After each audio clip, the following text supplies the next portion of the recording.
Hello everyone, please sit down, because I can't. I'll get myself up. Yes, please. Don't like this cushion. Thank you.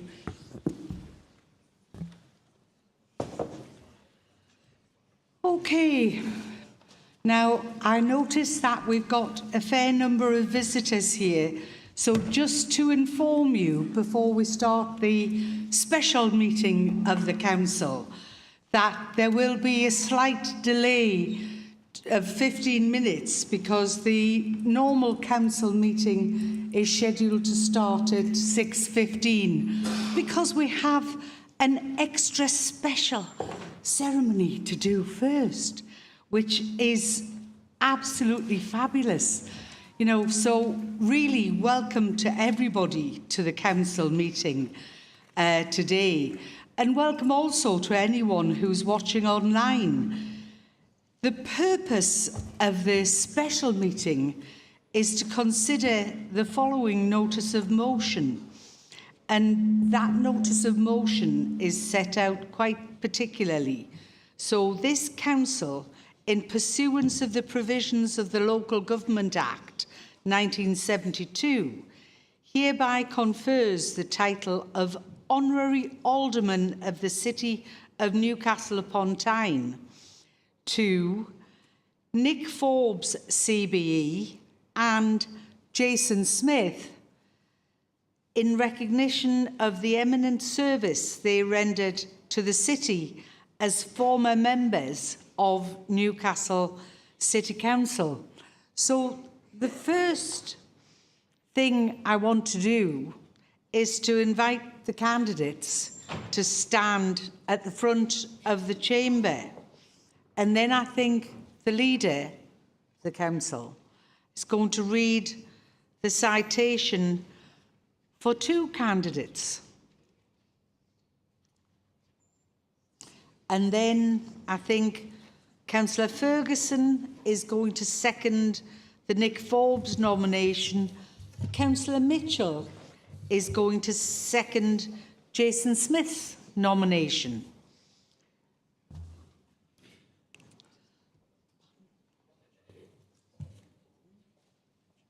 Yeah. Unfortunately, former Councillor Forbes is unable to be present this evening, but because this special meeting of the Council has been held, then arrangements will be made separately to ensure that Councillor Forbes is able to sign the register, which he needs to do. So, Leader of the Council, over to you. Thank you, Lord Mayor. I'm delighted to present the citation for the nomination for former Councillor Forbes. The nomination was moved by Councillor Bell and seconded by Councillor Hobson. The citation reads, Nick was a local councillor for 23 years and leader of the council for 11 years. He worked with colleagues through the real challenges of austerity whilst ensuring that the most vulnerable people in the city were supported. Newcastle was the first local authority to plan a 3-year budget, setting how the issues that needed to be addressed and coming up with practical, pragmatic solutions. This came at some personal cost with national criticism. This was leading the way in defending the city from the worst ravages of cuts by finding innovative solutions. As leader of the Labour group of the Local Government Association, he regularly met with ministers to ensure that local government was supported, pushing constantly for proper resources to deliver services. Nick shared responsibility for setting up the combined authority, working strategically to ensure that partners were involved in the work. Nick was instrumental in ensuring that the city worked together to address the pandemic.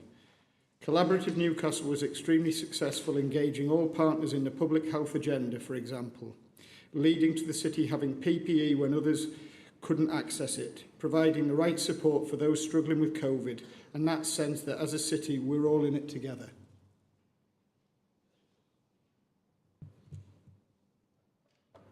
Thank you very much, Leader. And second citation, please. The second citation, it was brought together with support from the officers. The citation was proposed by myself and agreed by the Constitutional Committee. Jason Smith was elected in May 2021 for the Leamington Ward, a ward that he lived most of his life, and he became leader of the Newcastle Independence Group at the annual meeting of the Council in May 2021. His term of office was due to end in May 2024. In that time, he served with dignity and respect on Constitutional Committee and was also the Chief Whip for Newcastle Independence. Prior to that, Jason was a regular attender of City Council meetings, often bringing petitions and asking public questions, so he is well known to many councillors across the chamber. Thank you very much. Councillor Ferguson, would you like to second the first citation? Thank you. Thank you, Lord Mayor. It would be no surprise to anyone in this chamber to know that former Councillor Forbes and I had many political disagreements over the years and had more than one ding-dong in this particular chamber. Oddly, I think it's fair to say that I enjoyed the bit of political repartee that we had. And the one thing that was never in doubt in my mind is that he was a dedicated and faithful servant to the city, who served as leader during an extremely challenging time for Newcastle. So I'm delighted to be able to second his nomination. Thank you. Thank you very much. Councillor Mitchell. Thank you.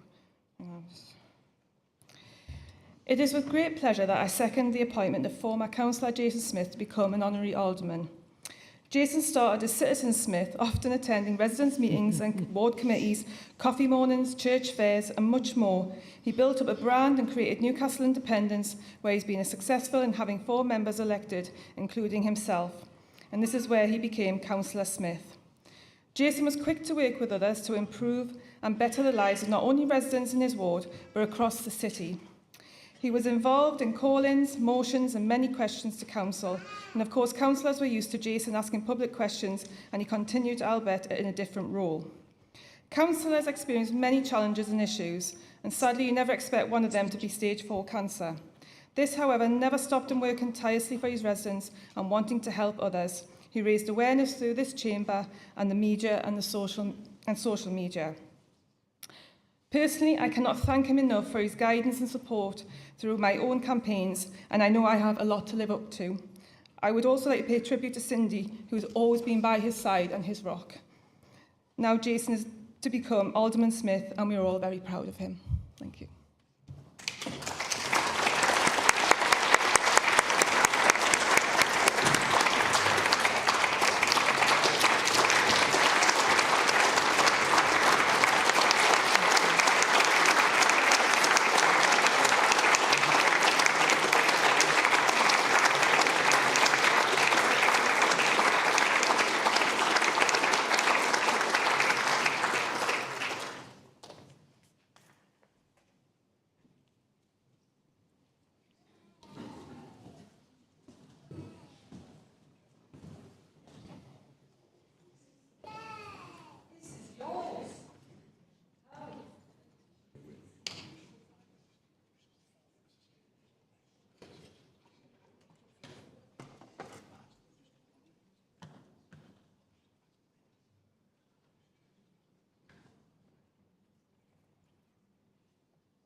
I'll just get myself settled, and then Well, before we move on to the formal meeting of the City Council, congratulations, Councillor Smith. And I just think, you know, well, Alderman Smith, I want to call you Citizen Smith, really, because I just think that's lovely. What a lovely touch. I just really think it's a fabulous thing to receive the honorary Alderman of the City. So before we start the next part of the meeting, shall I give you and your family and friends, your guests, time to leave the chamber? Thank you very much.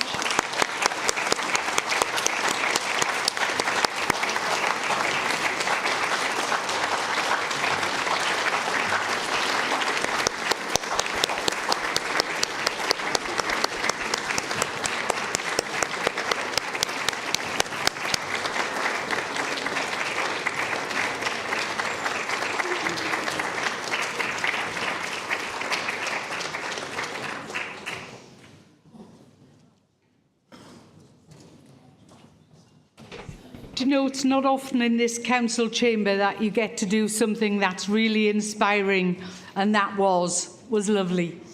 I'm really pleased about that. So can I welcome again everyone here for this evening and invite John Softly to read out the apologies for tonight's meeting. Thank you, Lord Mayor. We've had apologies from councillors Ali, Anthony, Bell, Chisholm, Cott, Hindmarsh, Hobson, Kilgour, Laverick, Lawson, Patterson, Shamel Rahman, Jackie Robinson, Stevenson, Walker, Margaret Wood and Wright. Thank you very much, Mr. Softly. Are there any other apologies to be put in for tonight? Sorry? Right. Councillor Cummings. Okay. Any more? No? Right. Does Council agree the minutes of the meeting held on the 1st of November 2023? Are they agreed? Thank you. Official announcements. First of all, something personal from me. And first of all, I know you were all probably as shocked as I was at the sudden death of my husband, John, and I'd like to thank Council, both members and officers, because as many officers have offered their condolences as members have, and believe you me, it's all been really welcome and has provided a lot of solace to me and my family. So thank you all very much, and for the recognition that you gave to my husband at the last council meeting. Now, I think, and I want to make a point of saying this, that Show Racism the Red Card calendars, which, as you know, is a charity that is very close to my heart, has been supported by many former Lord Mayors and myself. And the calendars for next year are in the entrance to the council chamber this evening. So if you'd like to take one, or if you know someone who isn't able to be here tonight, but would like one, if you would contact Councillor Rahman, he will make sure that they receive one. And thank you for that. Now then, sad news again. Members will be aware that former councillor and alderman Jeff O'Brien recently passed away. And on behalf of the council, I would like to offer my deepest sympathies to his family and friends. Jeff served on the City Council for 26 years, representing residents of Moorside Ward until 2004, before he then moved on to Westgate Ward. And Jeff was also the Sheriff of Newcastle from 2010 to 2011, before becoming Lord Mayor in May 2012. As a mark of respect, can I ask anyone who's able to stand for a minute's silence.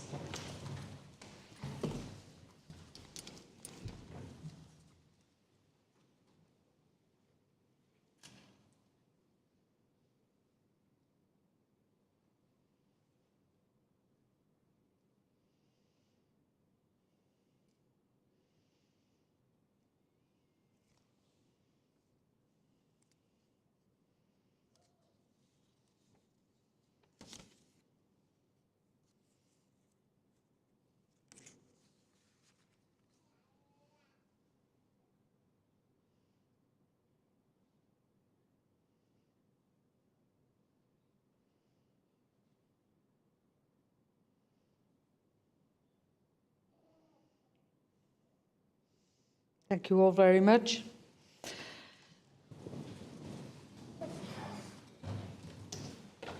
And we'll carry on because that's our responsibility and our duty.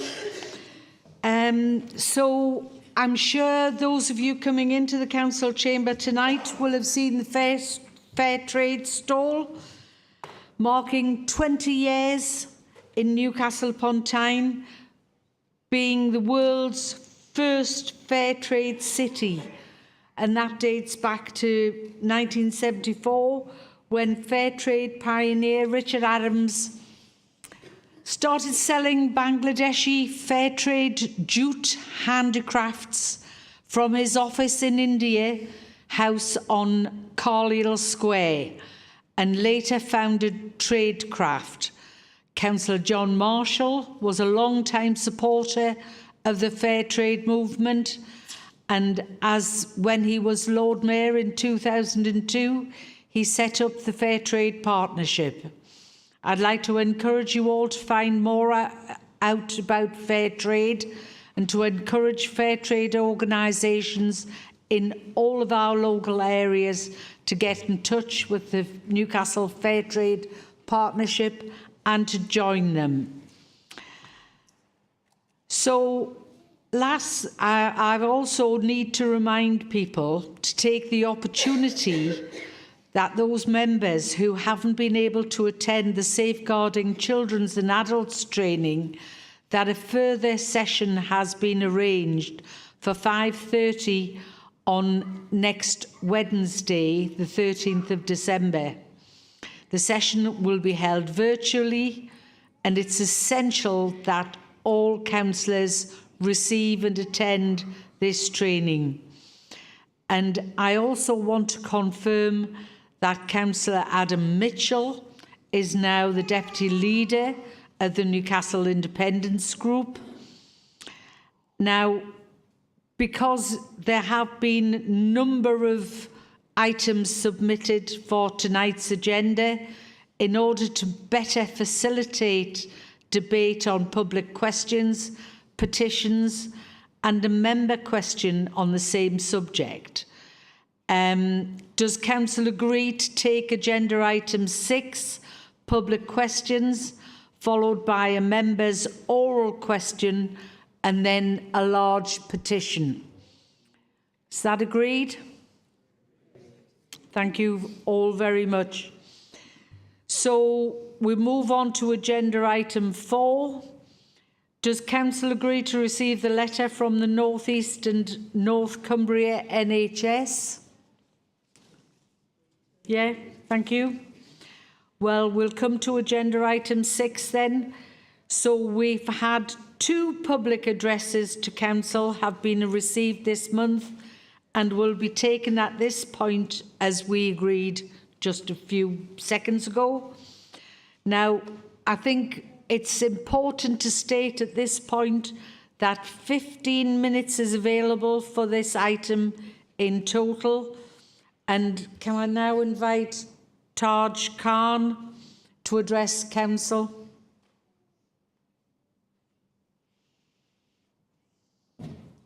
Thank you, Taj. Thank you for this opportunity to speak to Council on behalf of Friends of Al-Aqsa and Suffrage Sisters Alliance. We are united tonight in this chamber by our shared humanity.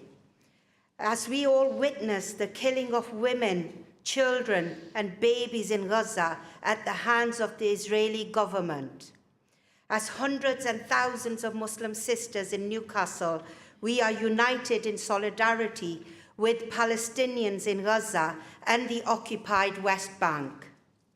For nearly 2 months, our hearts have been breaking as thousands of innocent lives are lost. Whole families wiped out with no justification. One Palestinian child has been killed by Israel every 10 minutes, with UNICEF saying that Gaza is now a graveyard for thousands of children. According to Save the Children, more children have been killed in Gaza this month than the total killed in conflicts around the world since 2019. We're appalled at the inaction of the Tory government in its complicity with the Israeli government and sickened as it fans the flames of racism and hatred in the UK.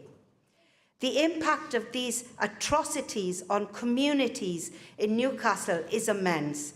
Palestinians living in Newcastle have experienced great pain, suffering, and loss of family members. A Palestinian student in Newcastle has lost 21 members of her family while she has been studying here. She has nothing to go back to other than soul-destroying trauma.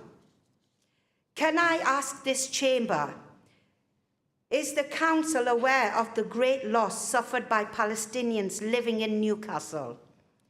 Newcastle opened its arms and welcomed refugees from Ukraine and Syria as part of government programmes.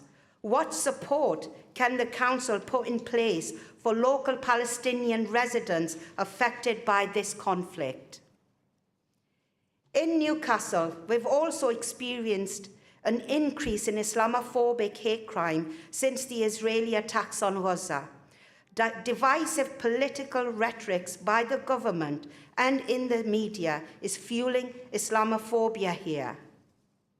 Myself and fellow sisters are having to experience Islamophobic hate crime in Newcastle town, on Northumberland Street, on public transport, in the shops, at the petrol stations, and the list goes on.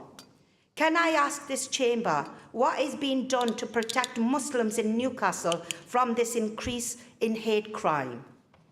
Above all else, victims of Islamophobic hate crime want to see action taken. We want justice. We want to see the perpetrators of hate crimes taken off the streets so we can feel safe on the streets of Newcastle. As mothers, many sisters in Newcastle are also worried about how schools are discussing Gaza in the classrooms. We need to protect our children from biased viewpoints. Can I also ask, is there any pastoral support available in schools for children with family or extended family living in Gaza and the West Bank? As Muslim sisters, we want solidarity and unity in Newcastle, and we want our shared humanity to be awakened in everyone tonight. We are all humans. We are all Palestinians. Thank you. Thank you very much.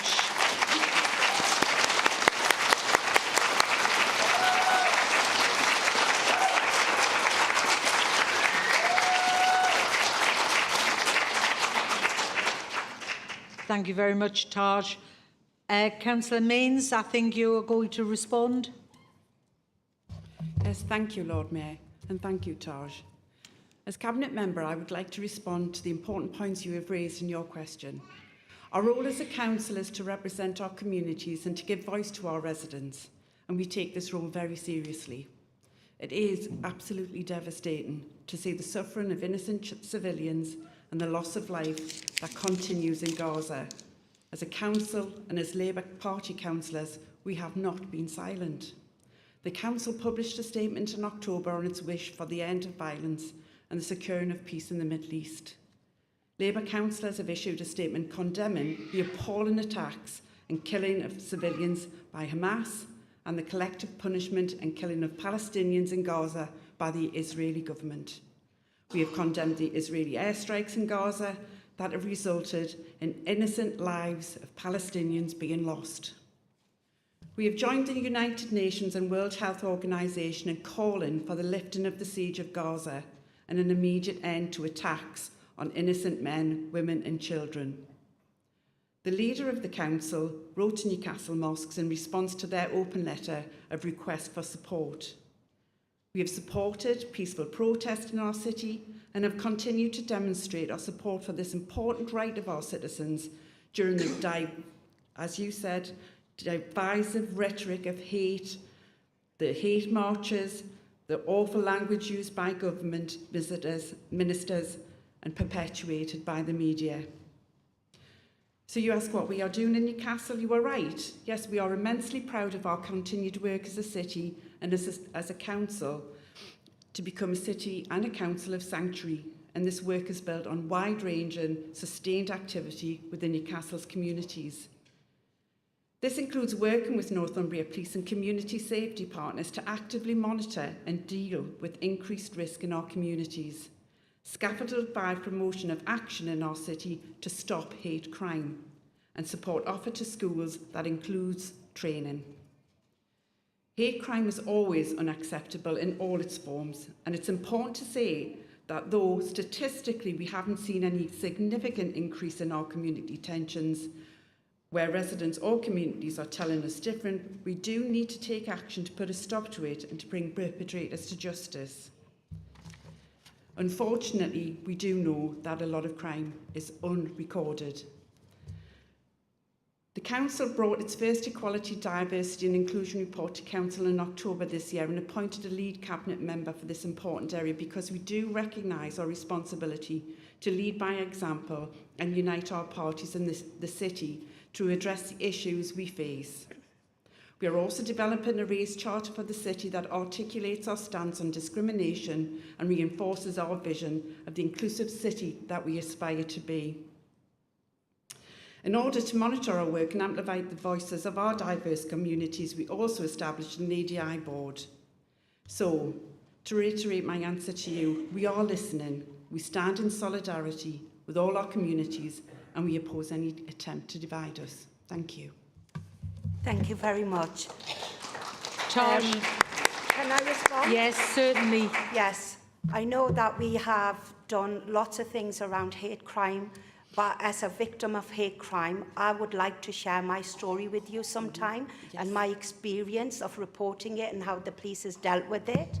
And I'm not alone when I say this. There is many sisters in the gallery today that share the same stories that I would like to share with you. So I would like to invite you to come and meet us sometime in public so we can share our stories with you and tell you what the reality is on the streets. Thank you very much, and I will definitely take you up on that offer and meet with you and other women.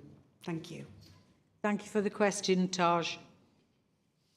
Now, as I did say at the beginning, that we have received a request for 2 public addresses, and so can I invite Shiraz and Hala to address Council? Thank you. Carry on. Okay, thank you very much. So myself and Hala are here speaking on behalf of many residents, and the questions we're going to ask have also been endorsed by the PSC. It's appropriate to be stood here in this chamber as my questions relate to the integrity of local democracy and the freedom of councillors to truly represent their community. This city has seen unprecedented support for Gazan people and the people of Palestine. However, we feel a real lack of support from our elected representatives. Why are you being so silent with regards to the unfolding genocide in Gaza? Why are you not standing shoulder to shoulder with the communities you serve? Why aren't you attending marches and vigils and speaking publicly? Have you been advised not to attend? It looks to us like you're prioritising national party political guidance over your local electorate. If our local politicians cannot respect their own freedom of expression, how can we expect you to represent us as your residents with honesty, truth and integrity. I would also like to ask, will this council lobby for the prohibition of weapons exports, specifically those utilised to violate UN regulations and perpetrate the atrocities that we are seeing? And finally, I would like to ask, has the council undergone an ethical assessment of its business investments and its investments relating to its pension scheme? If not, would the council proceed to undertake one? And if such investments are found that link companies and organisations to occupied territories, will the council commit to divesting from these companies? Let us all remember the 7th of October. Hello, I am a Palestinian from Gaza, living in Newcastle. My parents, siblings, nieces and nephews, my beloved husband, family-in-law, and all my beloved people are in Gaza. As we all agree, all people's lives are important and precious, and we all deserve to live in safety, freedom, and justice. Unfortunately, we don't feel that. I'm grieving and worried, and I need you all to understand the challenges facing ordinary Palestinians living in Gaza. Under the heavy Israeli bombardments for more than 61 days now, of intentional extermination of the Palestinians, where more than 21,000 Palestinians have been intentionally killed by the illegal Israeli occupation. More than 8,000 of them are children. And this only happened in the last 2 months. I'm not even mentioning the last 6 aggressions. This is a genocide. If you can't imagine, you should try to watch some. And no one should ever support a murder of other human being. I would like to ask all of you, how will the council support my beloved Gazans that are under recognized illegal occupation by international and UK law? The council has an obligation to lobby the government to protect the people under illegal occupation. I have personally lost my home. It was demolished in this aggression by the Israeli occupation and all my neighborhood. I have lost more than 200 people from my close friends and family members.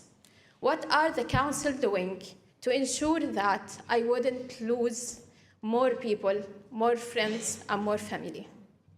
My second question, I have also been subjected to many different instances of anti-Palestinian racism here in Newcastle. For example, just for the act of wearing this kufiya, which shows that I'm pro-Palestinian.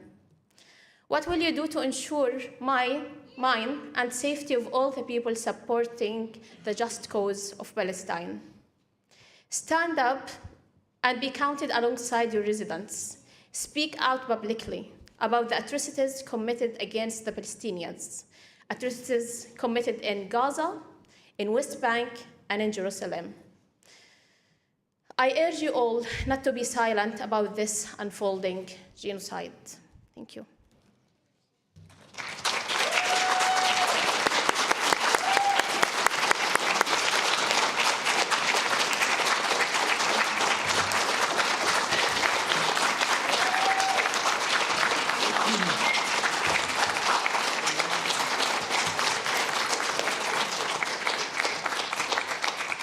Thank you very much, very heartfelt. Councillor Mains, I think you're going to respond to Shiraz and Hala. Yes, thank you, Lord Mayor. Thank you, Shiraz and Hala. And thank you to representatives of Newcastle Palestine Solidarity Campaign for raising the important issue of representation and democracy. We stand shoulder to shoulder with all our communities in Newcastle, and as your elected representatives, we will continue to use our role to amplify concerns, including, as the man in the gallery shouted down before, we of course condemn the appalling acts and killing of civilians by Hamas. We condemn the collective punishment and killing of Palestinians in Gaza by the Israeli government, condemn the Israeli air strikes in Gaza that have resulted in innocent Palestinian lives being lost, join the United Nations and World Health Organization in calling for the lifting of the siege of Gaza and an immediate end to attacks on innocent men and children, and we will continue to call for an end to violence and the securing of peace in the Middle East. All killing, all murder is wrong. In response to your specific questions regarding the lobbying about the prohibition of weapons exports, especially those utilised to violate UN regulations and perpetrate such atrocities, I will have to get additional advice on that, but I will come back to the campaign with our response from the Council. In respect of the factory in Newcastle, unfortunately, we have limited jurisdiction by law over the operations of a private business. Similarly, in terms of the pension fund, Newcastle Council doesn't run that, it's the Tyne and Wear Pensions Fund, but it has committed to responsible investment and has a thorough corporate governance and responsible investment strategy.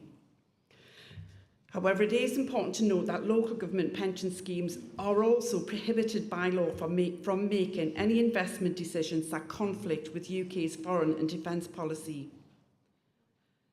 Your final points as a Palestinian resident in Newcastle are extremely important for this council and the city to hear.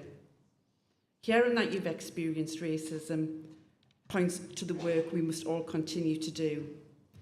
In addition to working with the police, Newcastle City County funds a third-party independent hate crime reporting service called Stop Hate UK. And all forms of hate crime, including anti-Semitism and Islamophobia, can be reported free to them over the phone or via a website. During Hate Crime Awareness Week, 14th to the 21st of October, we had lots of reports out on our social media channels and we were promoting Stop Hate UK. Stories of displacement, loss of friends and family due to conflict demonstrate the real human impact and underlines the urgency and the need for everyone to support a just and lasting peace in the region. So thank you very much for sharing your story. It also reinforces precisely why we are a city of sanctuary. We're a city that stands ready to help, and we continue to offer support and deliver many programmes for refugees and asylum seekers. We are determined that all our communities will be kept safe and that the conflict in Gaza should not be allowed to harm community relations. As councillors, we will work to bring all the people of Newcastle together to promote peace and denounce hate, including anti-Semitism and Islamophobia, and we stand shoulder to shoulder in solidarity with all our communities and will oppose any attempt to divide us. Thank you, Lord Mayor, and thank you, speakers. Thank you. Thank you very much, Councillor Means. Shiraz and Halle, you have another chance to ask in response to Councillor Means' response. Thank you so much, Councillor, and thank you all for all the support that you're providing for the Palestinians. However, from my own experience, I had my family, 5 generations, suffering from the Israeli occupation, and we have never felt being supported.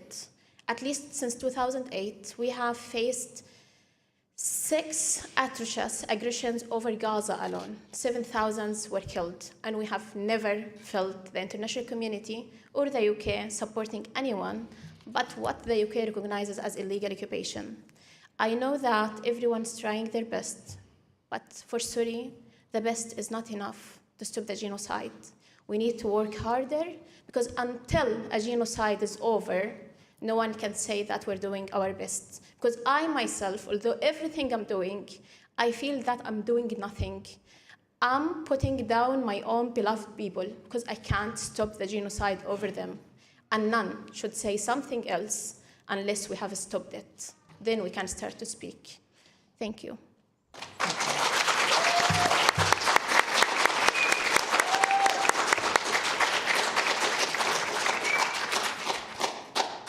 I would just like to add, you mentioned there that the councillors are standing side by side with their citizens, but that isn't the case. Only one councillor has ever been to any of the protests publicly that we're aware of. So for you to say that you are supporting our electoral representatives and standing side by side isn't true. You also didn't answer the question that I asked around being advised not to attend protests. There's a lot of public support for the protests, and for you not to attend and not show public support is very shameful and cowardly.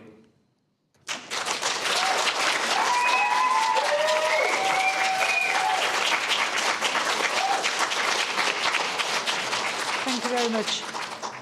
Thank you for your time. Now, Council did agree that also the members' oral question on this subject would be taken at this point. Councillor Ferguson's oral question about Gaza was published on the agenda, so I will call on Councillor Mains again to respond. Lord Mayor, unless Councillor Mains feels he has anything to add, I think my question has been answered by a response. Okay. I'm not sure then how that fits in. I will just give me 1 second. Right.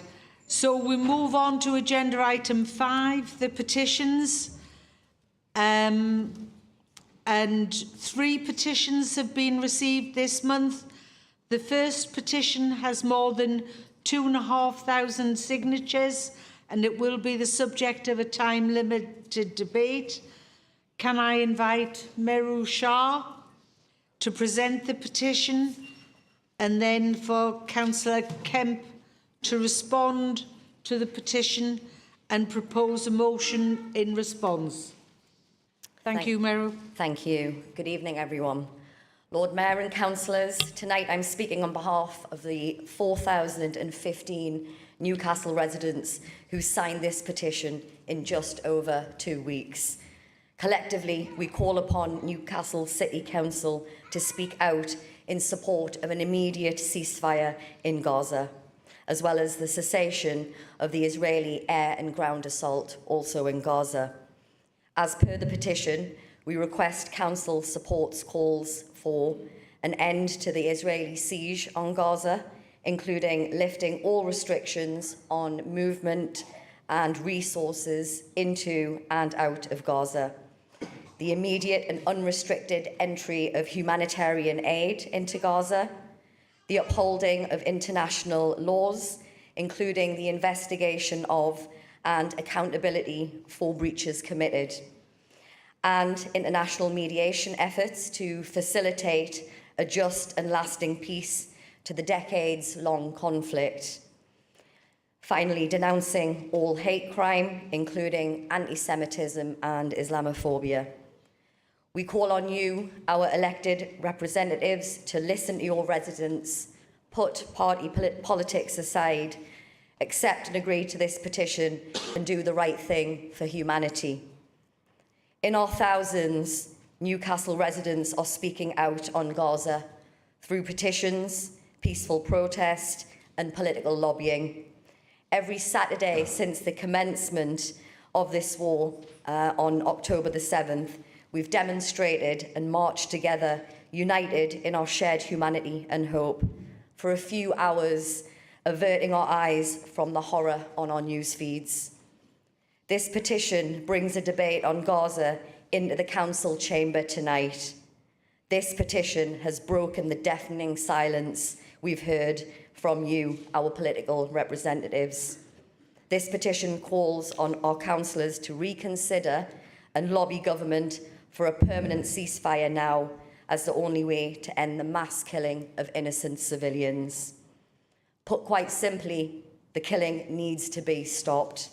While we debate on words on a petition, another child is killed. According to the World Health Organization, as Taj already mentioned, a child is killed every 10 minutes in Gaza. This devastating massacre of Palestinians in Gaza continues to escalate. Around 20,000 civilians, including over 8,000 children and over 4,000 women, have been killed by the Israeli government. Thousands are still missing, left laying under the rubble. Over 1.7 million people have been displaced. Let me be clear, what we're witnessing in Gaza is genocide, not a war. United Nations independent experts have expressed concerns about an ongoing genocide and a second Nakba. Palestinian voices need to be heard. Palestinian families here in Newcastle, some of whom are with us tonight up there in the public gallery, have lost loved ones, helplessly watching on the news as their friends and family are obliterated in front of their eyes with absolutely nothing that they can do. Support should be offered to the Palestinian community in the same way the Ukrainian refugees were welcomed to Newcastle, including here at this very civic centre. We want to see a permanent ceasefire, the end to the siege of Gaza, and then an end to the Israeli occupation of Palestine. The perpetrators of war crimes on all sides need to be brought to justice, and international law needs to be upheld.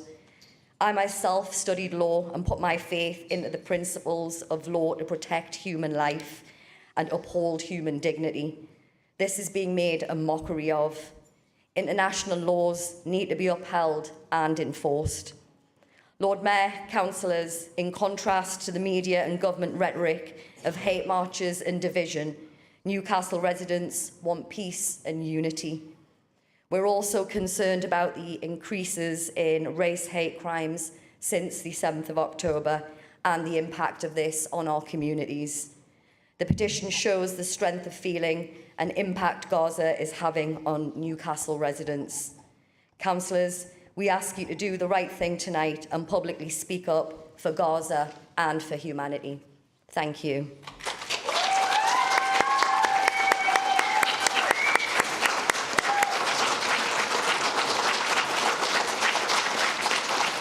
Thank you very much, Meru. Councillor Kemp, I believe you're going to respond to the petition and propose a motion, and I believe that's to be seconded by Councillor Williams. Thank you. Thank you Councillor to you Kemp. and all of the signatories for bringing this petition to the Chamber tonight. It's hugely important, it's hugely emotive, and it's clearly of huge value, of real emotional value, direct impact on many, many residents of the city. My heart goes out to everyone involved. It's my hope that the discussion and some of the contributions provided by my colleague, Councillor Holland, previously has outlined some of the things that we've been doing, actively supporting our communities. It's my hope that this has begun to demonstrate the fundamental importance this council and this administration places on justice and peace for all of our communities. It's my hope that we have demonstrated and are demonstrating that we are listening and using our role as councillors to amplify your concerns wherever possible. There is no deafening silence. We do fully appreciate that the solution to this crisis will not be found in the margins or by censoring our views. In your petition, you've highlighted a series of bullet points that ask for the Council to support to call for an end to Israel's siege on Gaza, including the lifting of restrictions on movement and resources into and out of Gaza, immediate and unrestricted entry of humanitarian aid into Gaza, the upholding of international laws, including the investigation of and accountability for breaches committed, and international mediation efforts to facilitate a just and lasting peace to the decades-long conflict. And, of course, denouncing all hate crime, including anti-Semitism and Islamophobia. As leader of the City Council, I've already publicly given my support to the 5 separate requests listed in your bullet points in the petition in a letter to the Newcastle mosques following their contact with me on behalf of the Muslim community of Newcastle. Newcastle Labour councillors have already given their support to the 5 requests listed in the bullet points in your petition via a public statement, and I'd reiterate that now. I've also called for the immediate release of all remaining hostages. So let's be clear, all human life is equal, and both Palestinians and Israelis have the right to live in peace and security. Everybody who has friends, relatives or loved ones in Gaza and Israel is in our thoughts, and we mourn all loss of life. We condemn Hamas's appalling attacks and killings of civilians in Israel and condemn the collective punishment and killing of Palestinians in Gaza by the Israeli government. Crucially, the conflict in Israel and Palestine can never justify expressions of anti-Semitism or Islamophobia, and we cannot be complacent. We will continue to root out hate in any form. I move, therefore, that the Council calls on the support of the Newcastle Councils of Faith and all community groups to come together and work together on behalf of our city to ensure that Newcastle remains a connected, cohesive community, a city of sanctuary, and that cannot be divided. Thank you, Lord Mayor. Thank you very much, Councillor Kemp. Councillor Williams. Lord Mayor, I second the motion and have nothing to add. Right. Okay. Now then, in accordance with the scheme for petitions, I think you have the right of reply. Oh, sorry, I beg your pardon. No, my mistake. It's Councillor Ferguson to speak. Thank you, Lord Mayor. We are all horrified by what is happening in the Middle East. The lives of thousands have been shattered. Homes are ruined, communities decimated. What is happening in Gaza is a humanitarian crisis. In the fog of war, the only certainty is that innocent civilians are suffering. Men, women and children who are simply trying to live their lives. The Lib Dem position is clear. The only long-term resolution that will suffice is a lasting peace and a two-state solution. Without both, Israelis and Palestinians will continue to suffer. Locally, we are not silent on this issue. In Newcastle, our parliamentary candidates speak for us on national and international matters. Several weeks ago, our three candidates collectively wrote an open letter calling for an immediate bilateral ceasefire. We utterly unequivocally condemn the Hamas attacks on October the 7th. We are clear that Hamas cannot be allowed to continue to be in charge of Gaza. The remaining hostages in Gaza must be released. We want to see sufficient aid entering to alleviate the humanitarian crisis and negotiations towards a political solution. The Israeli government's military response has been disproportionate. Military action is not a long-term answer. The local Lib Dem councillors, of which I am the leader, focus on matters pertaining to our city. That's why I submitted a question for this meeting asking what we can do to support our local communities. Jewish and Muslim communities find themselves vulnerable and deserve our support. We are a city of sanctuary. Our doors should be open for displaced Palestinians as they are for all refugees and asylum seekers. My parliamentary colleague Leila Moran rightly said that the government's position that we must pick a side is wrong. We can stand with Israel and care about innocent civilians in Palestine. We can stand with Palestine and want Hamas gone. Picking a side is easy. Calling for peace and a political solution is harder, but it is surely the right thing to do. When I was 4, an IRA car bomb blew the windows out in our family home. I feel personally, strongly, that children should not have to grow up surrounded by conflict. So I will conclude by quoting Patrick Keelty, whose father was murdered in 1988, who recently summed up how I'm sure many like me feel better than I could have expressed myself. As someone who grew up during a conflict where the rights and wrongs of politics were always writ large, there were days when we thought it would never end. Tonight, there are many parents and children in Israel, and particularly in Gaza, who also think that this will never end, and are praying for a miracle to make it stop. In the midst of despair, miracles are hard to believe in, but it is worth remembering that we are currently living our own miracle on the island of Ireland because we are living in peace. There is always hope, and we hope that your miracle comes soon.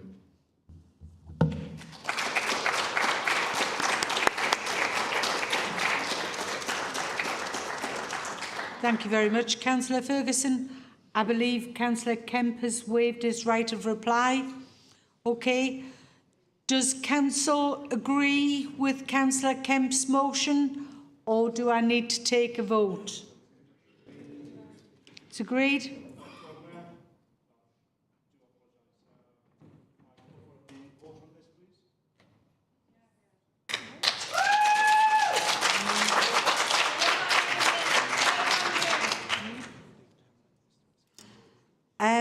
We need 10 members on their feet for a named vote.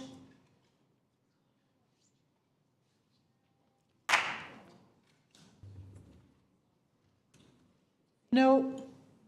No, there won't be a named vote. We haven't got 10 members. So I'll take it that that's agreed. Thank you very much. As someone who has paid 2 visits to Gaza, can I say, as well as the settlements in the West Bank, can I say that I think I would probably find it unrecognisable now? And I find that quite upsetting to me. So I'm really pleased about this motion tonight. Thank you all very much. And I'm going to move on now and invite Brian Moore to present a petition on the eradication of rats from Gosforth Central Park. Over to you, Mr. Moore. Thank you, Lord Mayor. Wow, tough one to follow. Eradicate rats from Gosforth Central Park. Users of the park have witnessed that it is overrun by rats. Rats are known Sorry, could I just disturb you a second? There seem to be a number of people leaving the chamber. I just don't want to take away from what you're saying, Mr. Moore. Yeah. Shame on you, Nick. Shame on you. Free Palestine. No one is free until Palestine is free. You've got blood on your hands on the day of judgment. Can you just leave quietly, please?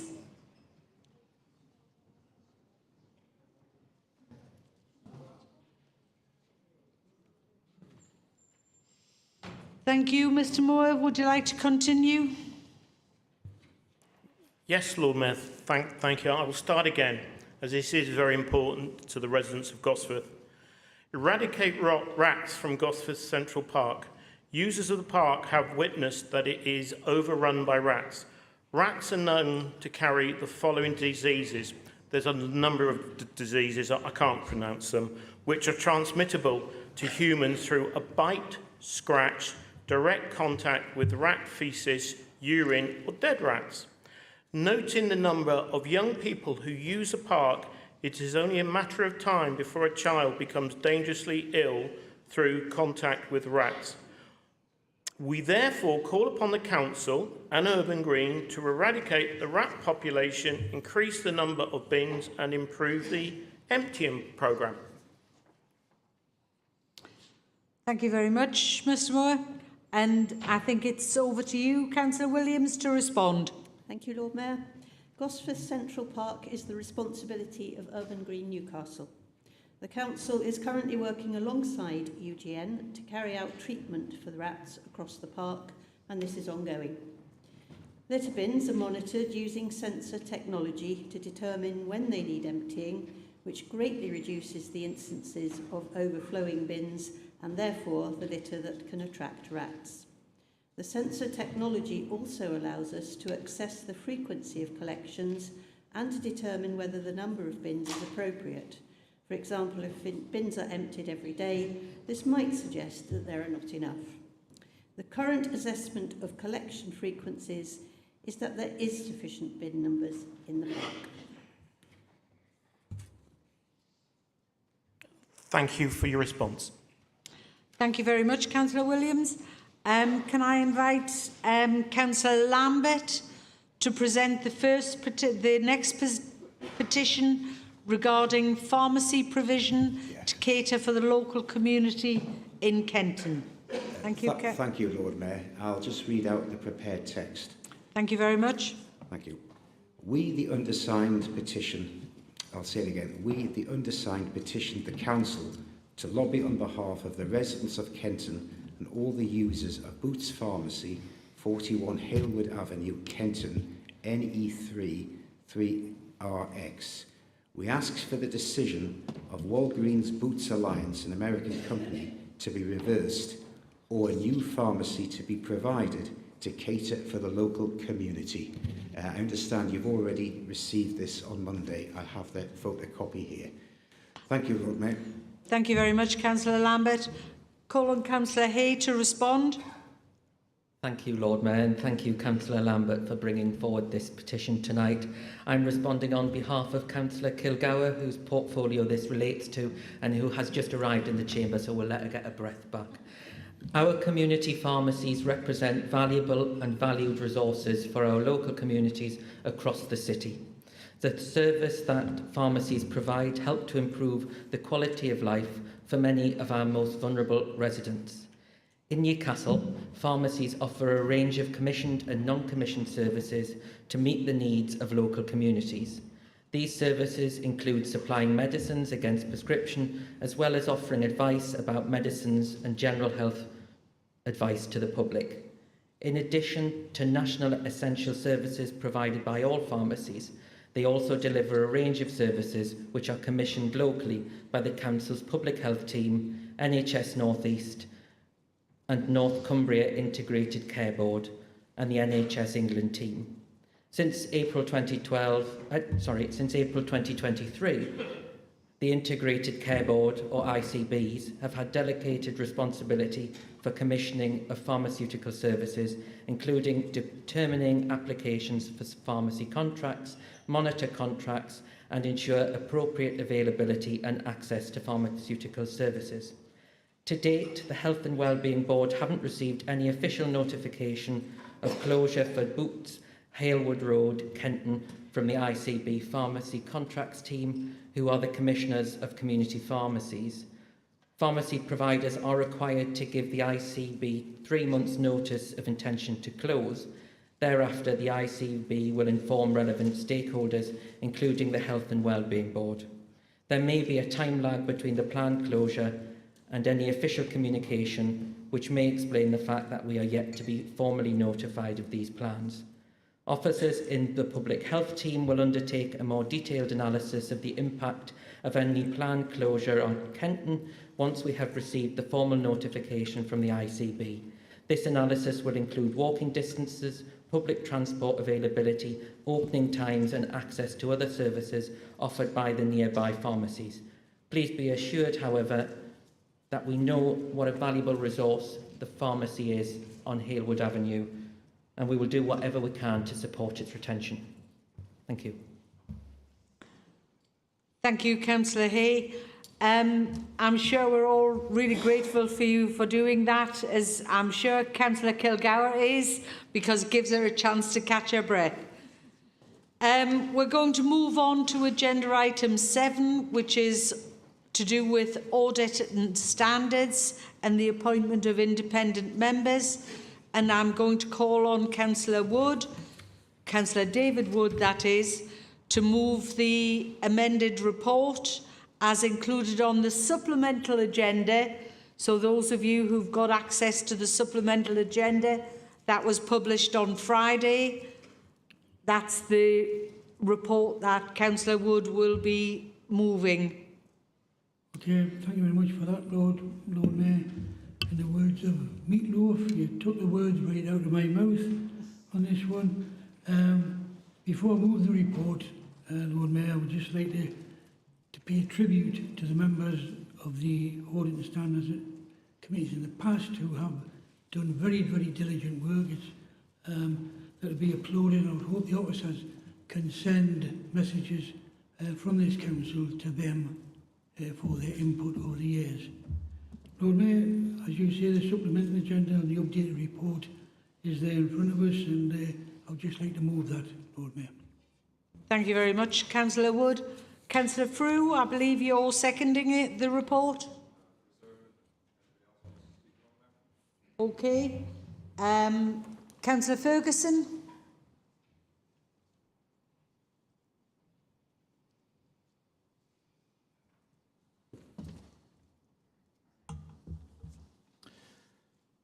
Lord Mayor, I speak on this motion with a feeling of some regret.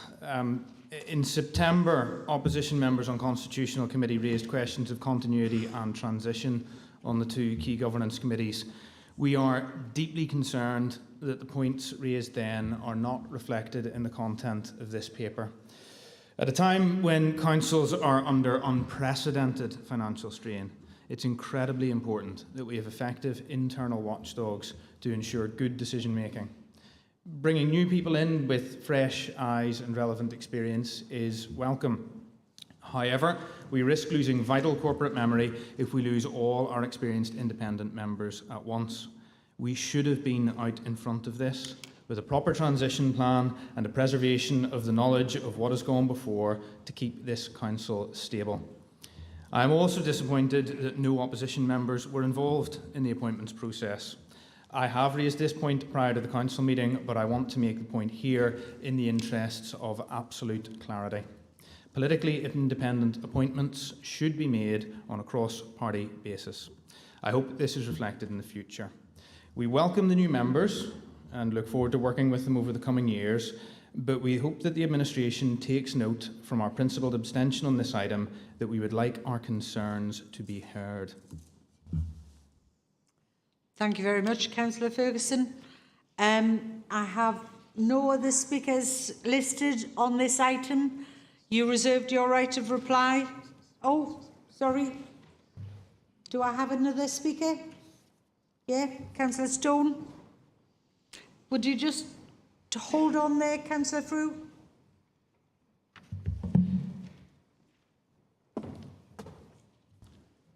Thank you, Lord Mayor. I rise to speak following Councillor Ferguson to echo his sentiments. I have been a member of the Audit Committee for some time. I'm aware that there has been a lot going on in the background on Audit Committee in recent months, and I am concerned at what I perceive to be a breakdown in relationships between the respected figures serving as independents on the Audit Committee and some of the council officers in recent months. So I will say no more than that at this stage, but I am unpersuaded by the arguments put forward at present, echoed by the independents, I believe it's fair to say, independent members of those committees, that there is not a strong case, in my view, for the merger of Audit and Standards Committee, and I think that is shared quite widely in certain parts of the council. And I do not consider that we are being particularly wise in going down the course that we are going down on that front. I would also say that I having alluded to the fact that there are concerns about what has gone on in recent months, I have to say that I am not entirely confident that everything that has been put out in the report before us tonight is entirely accurate. Now, I'll say no more than that on that point as well, but I will not be able, in all good faith, to vote for the report put before this evening. Thank you, Lord Mayor. Thank you for those comments, Councillor Stone. Councillor Frew, you reserved your your second. If you'd like to speak. Thank you, Lord Mayor. I've not been personally involved in this process. This is a process for Constitutional Committee, and I'll just remind everyone what the contents of this report are. This report is just to welcome the new independent members to those committees. We're not getting into the matter of the merger of the two committees, which again is a matter for Constitutional Committee. So I think everybody should put Councillor Stone's comments out of their minds. In terms of continuity, that is important, but it should also be remembered that we are bringing in very experienced public servants to these positions. They have experience of doing these jobs at other local authorities, and we would not be seeking anyone of a lower calibre to do this job. We're confident that the committees will be able to continue to do their job, and that members of these committees will be able to carry on that knowledge. Councillor Stone himself can continue to contribute, and the existing Vice Chair, I understand, is continuing. And in terms of why this is all happening, well, this is happening not necessarily from decisions that are being taken now, but from decisions that were put into place in 2016 around the term limits of independent members. And those have simply not been followed through. It is good practice to have a refresh of the members of a committee and have those fresh eyes, like Councillor Ferguson has said. So I formally second the report. And I hope this does not impugn on the reputations of the members coming in. Thank you very much, Councillor Frew. Councillor Wood, you have the right of reply. Thank you, Lord Mayor. Just formally move the report as set out. Thank you very much. Does Council agree to the recommendations in the audit and standards regarding the appointment of independent members? Is that agreed? Do you need a vote? Can we have a vote, please? I'm sure you've all been reminded about using Go Vote.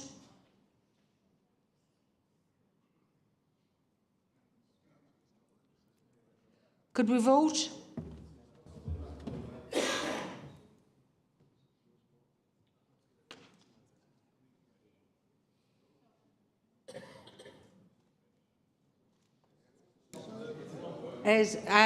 Well, certainly my screen hasn't changed, so I do apologise. I've got one vote registered at the moment.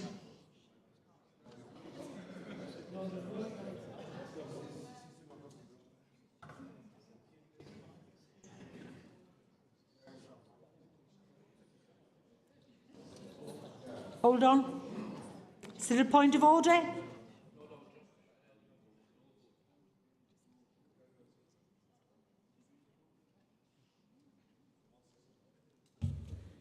Do we need some advice? Mayor, I think we're trying to find out if there's a problem with the network. I think we're trying to find out if there's a problem with the network.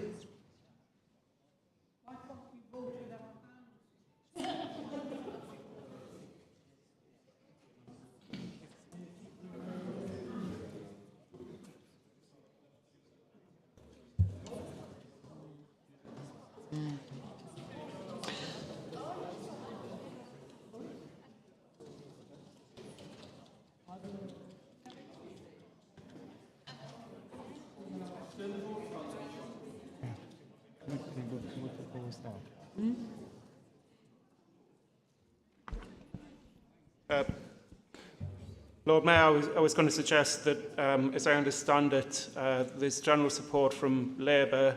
The Lib Dem group want to abstain. Is that correct? I'm just thinking of how we can sort of move matters along. If anybody wants to take a different position, and then we have the independent members, if they want to say whether they vote in favour or abstain. So is everybody comfortable with the vote being decided on that basis? The Labour members present are voting in favour, and the Lib Dem members present are abstaining, as are the independent members. That will be recorded in that way. Okay. Is that all right? Thank you very much for your help. We're going to move on then to agenda item 8, which is the Independent Remuneration Panel Annual Report on Members' Allowances. And I'll call on Councillor Wood to move the covering report, to be seconded by Councillor Frew. Councillor Wood. Thank you very much, Lord Mayor. Just on this recommendation, before I move the report, I would just extend thanks to the Independent Remuneration Panel for all the work that they have put in over the past year and the previous years. The work is very much appreciated if sometimes we did not take the advice. But Lord Mayor, I would just like to move the report as set out on the papers. Thank you very much, Councillor Wood. Councillor Frew? Right, fine. Councillor Ferguson? Sorry, Lord Mayor, I could have been ready there. Thank you. There's little I want to add on this particular item, Lord Mayor. It remains my view that asking councillors to set their own remuneration, albeit on the recommendation of an independent panel, is just not the most useful way to address this topic. MP salaries in Westminster are set independently by the Independent Parliamentary Standards Authority. Why it isn't the same for local government, I don't know. I'd like to place on record my thanks to the Independent Remuneration Panel for their work as ever. There's a lot that they do year on year, and I think we have to recognise that. Thank you. Thank you, Councillor Ferguson. Councillor Frew, you reserved your right to second.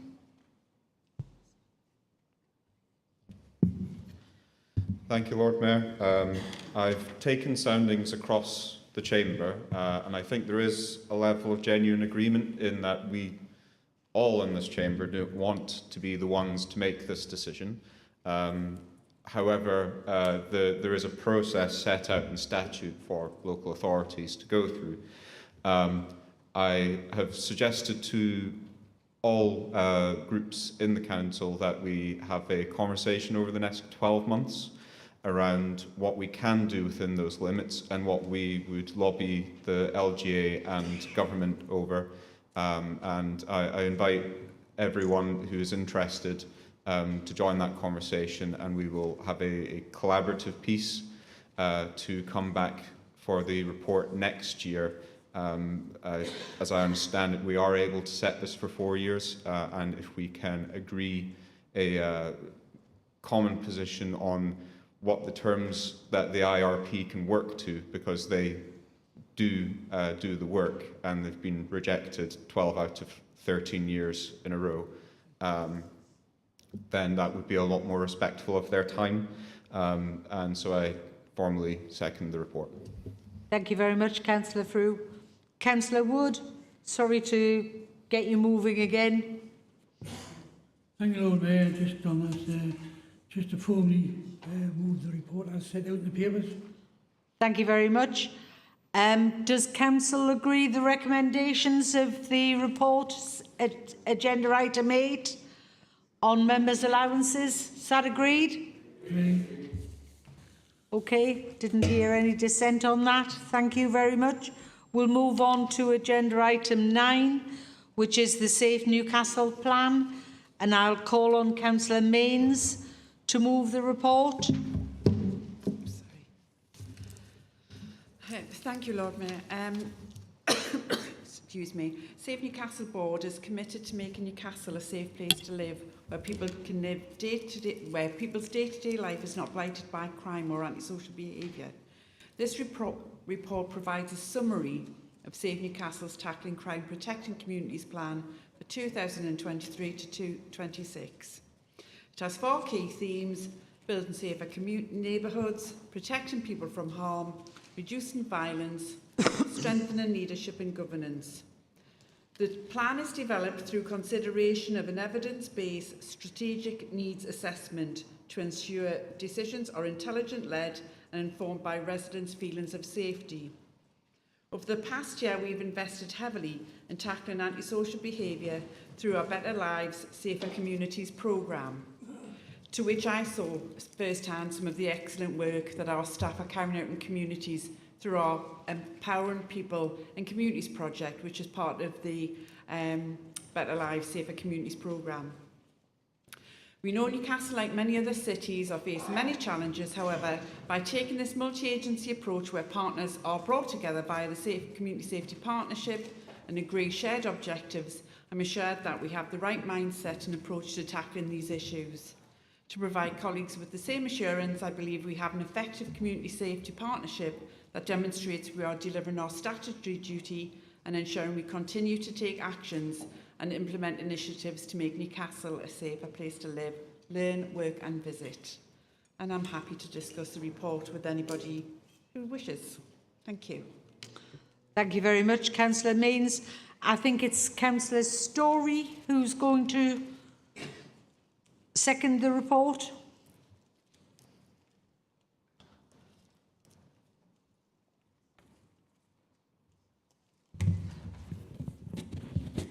Council, Lord Mayor, and it's so lovely to have you back, I have to say, Veronica. I'm really pleased to be seconding the Safe Newcastle plan. As some of you probably know, this was in my portfolio last year. It's something that I take great professional interest in, great political interest in, and great personal interest in. The Safe Newcastle plan is incredibly important. And what I'd really like to do is just spend a few moments just outlining some of the activity to address violence against women and girls. Many of you in the chamber will know that we are in the middle of our 16 days of action to tackle violence against women and girls. Sadly, violence against women and girls is still endemic in our society, It is pervasive, and the Safe Newcastle plan very clearly outlines interventions that are so important to tackle and prevent violence and abuse against women and girls. I'd in particular like to draw attention to the exemplar training that is delivered by Safe Newcastle. It's a very small staff team and they deliver outstanding work. They are skilling up police officers, social workers, GPs, nurses and staff in the nighttime economy to recognise and respond to abuse. Really, really important, and I'm so glad that we're able to continue that work. It isn't statutory, we don't have to do it, but we consider this to be an absolute priority in order to deliver a safe city. I'd also just like to focus attention on domestic homicide reviews, which are a statutory component. As a council, we do not get any additional money to do this, but we are absolutely required in law and in policy to deliver domestic homicide reviews. In this country, 2 women are killed every single week by their partner or former partner. And a really important part of the Safe Newcastle team through the DHRs is to look at each case that happens in this city and to take a very forensic view, to look at it, to look at what each agency did in the run-up to a homicide, and to really break that down to look at, could we have been better, could we have done more, and what do we need to do in the future to prevent homicides from occurring. And I really just want to commend the staff, all staff across all agencies, because this is such demanding and distressing and really important work. And I'd like to commend the staff of Safe Newcastle for delivering this for us and for families in this city. So very happy to support this plan and thank Councillor Mains for all of her hard work in ensuring great leadership to tackle these issues. Thank you. Thank you, Councillor Story. I'm sure Councillor Mains will welcome those comments. I have on my list, I have you, Councillor Lambert, Councillor Ali first, followed by Councillor Lovett. I don't think Councillor Ali is here, so could we have Councillor Lovett?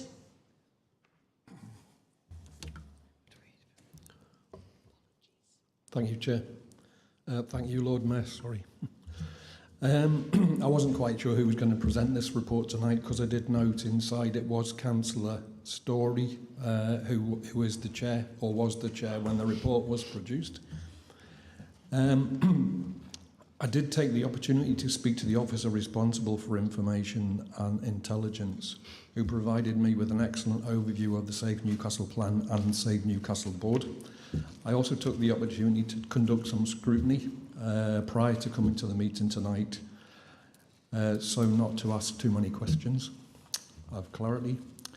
I was pleased to see in the action words in the latest report, building, protecting, reducing and strengthen, and that priorities have been grouped under those logical headings by officers. At the centre of the triangle on page 35, leadership and governance being identified as key to success.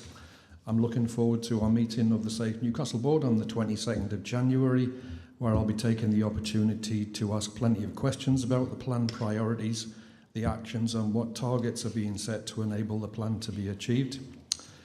I looked at the last 3 plans and I did note that domestic violence crimes, including rape offences, has gone up quite significantly since 2017. 2017 was 2,832 and now it's at 5,712. Incidents of domestic abuse where children are victims has also increased significantly, and also domestic abuse victims assessed as high risk at point of initial assessment. That's gone up and down and up and down. So, Councillor Mains, can you give some assurances that the priorities identified in the plan are deliverable? Domestic abuse and domestic violence have been priorities since 2018 with no overall improvement. Many residents, second question, many residents want to see an improvement in community engagement across the whole of Newcastle. How will you improve community links to ensure everyone across the whole of Newcastle has a voice where safe matters. Thank you, Lord Mayor. Thank you very much, Councillor Lovett. Councillor Mains, would you give the answers to those questions from Councillor Lovett in your right of reply? So I call on Councillor Lambert to be followed by Councillor Stone.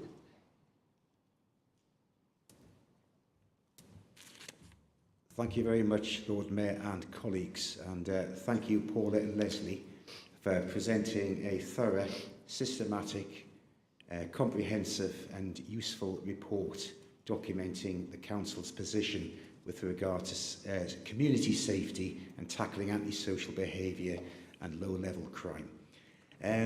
Just a couple of observations, to be honest with you.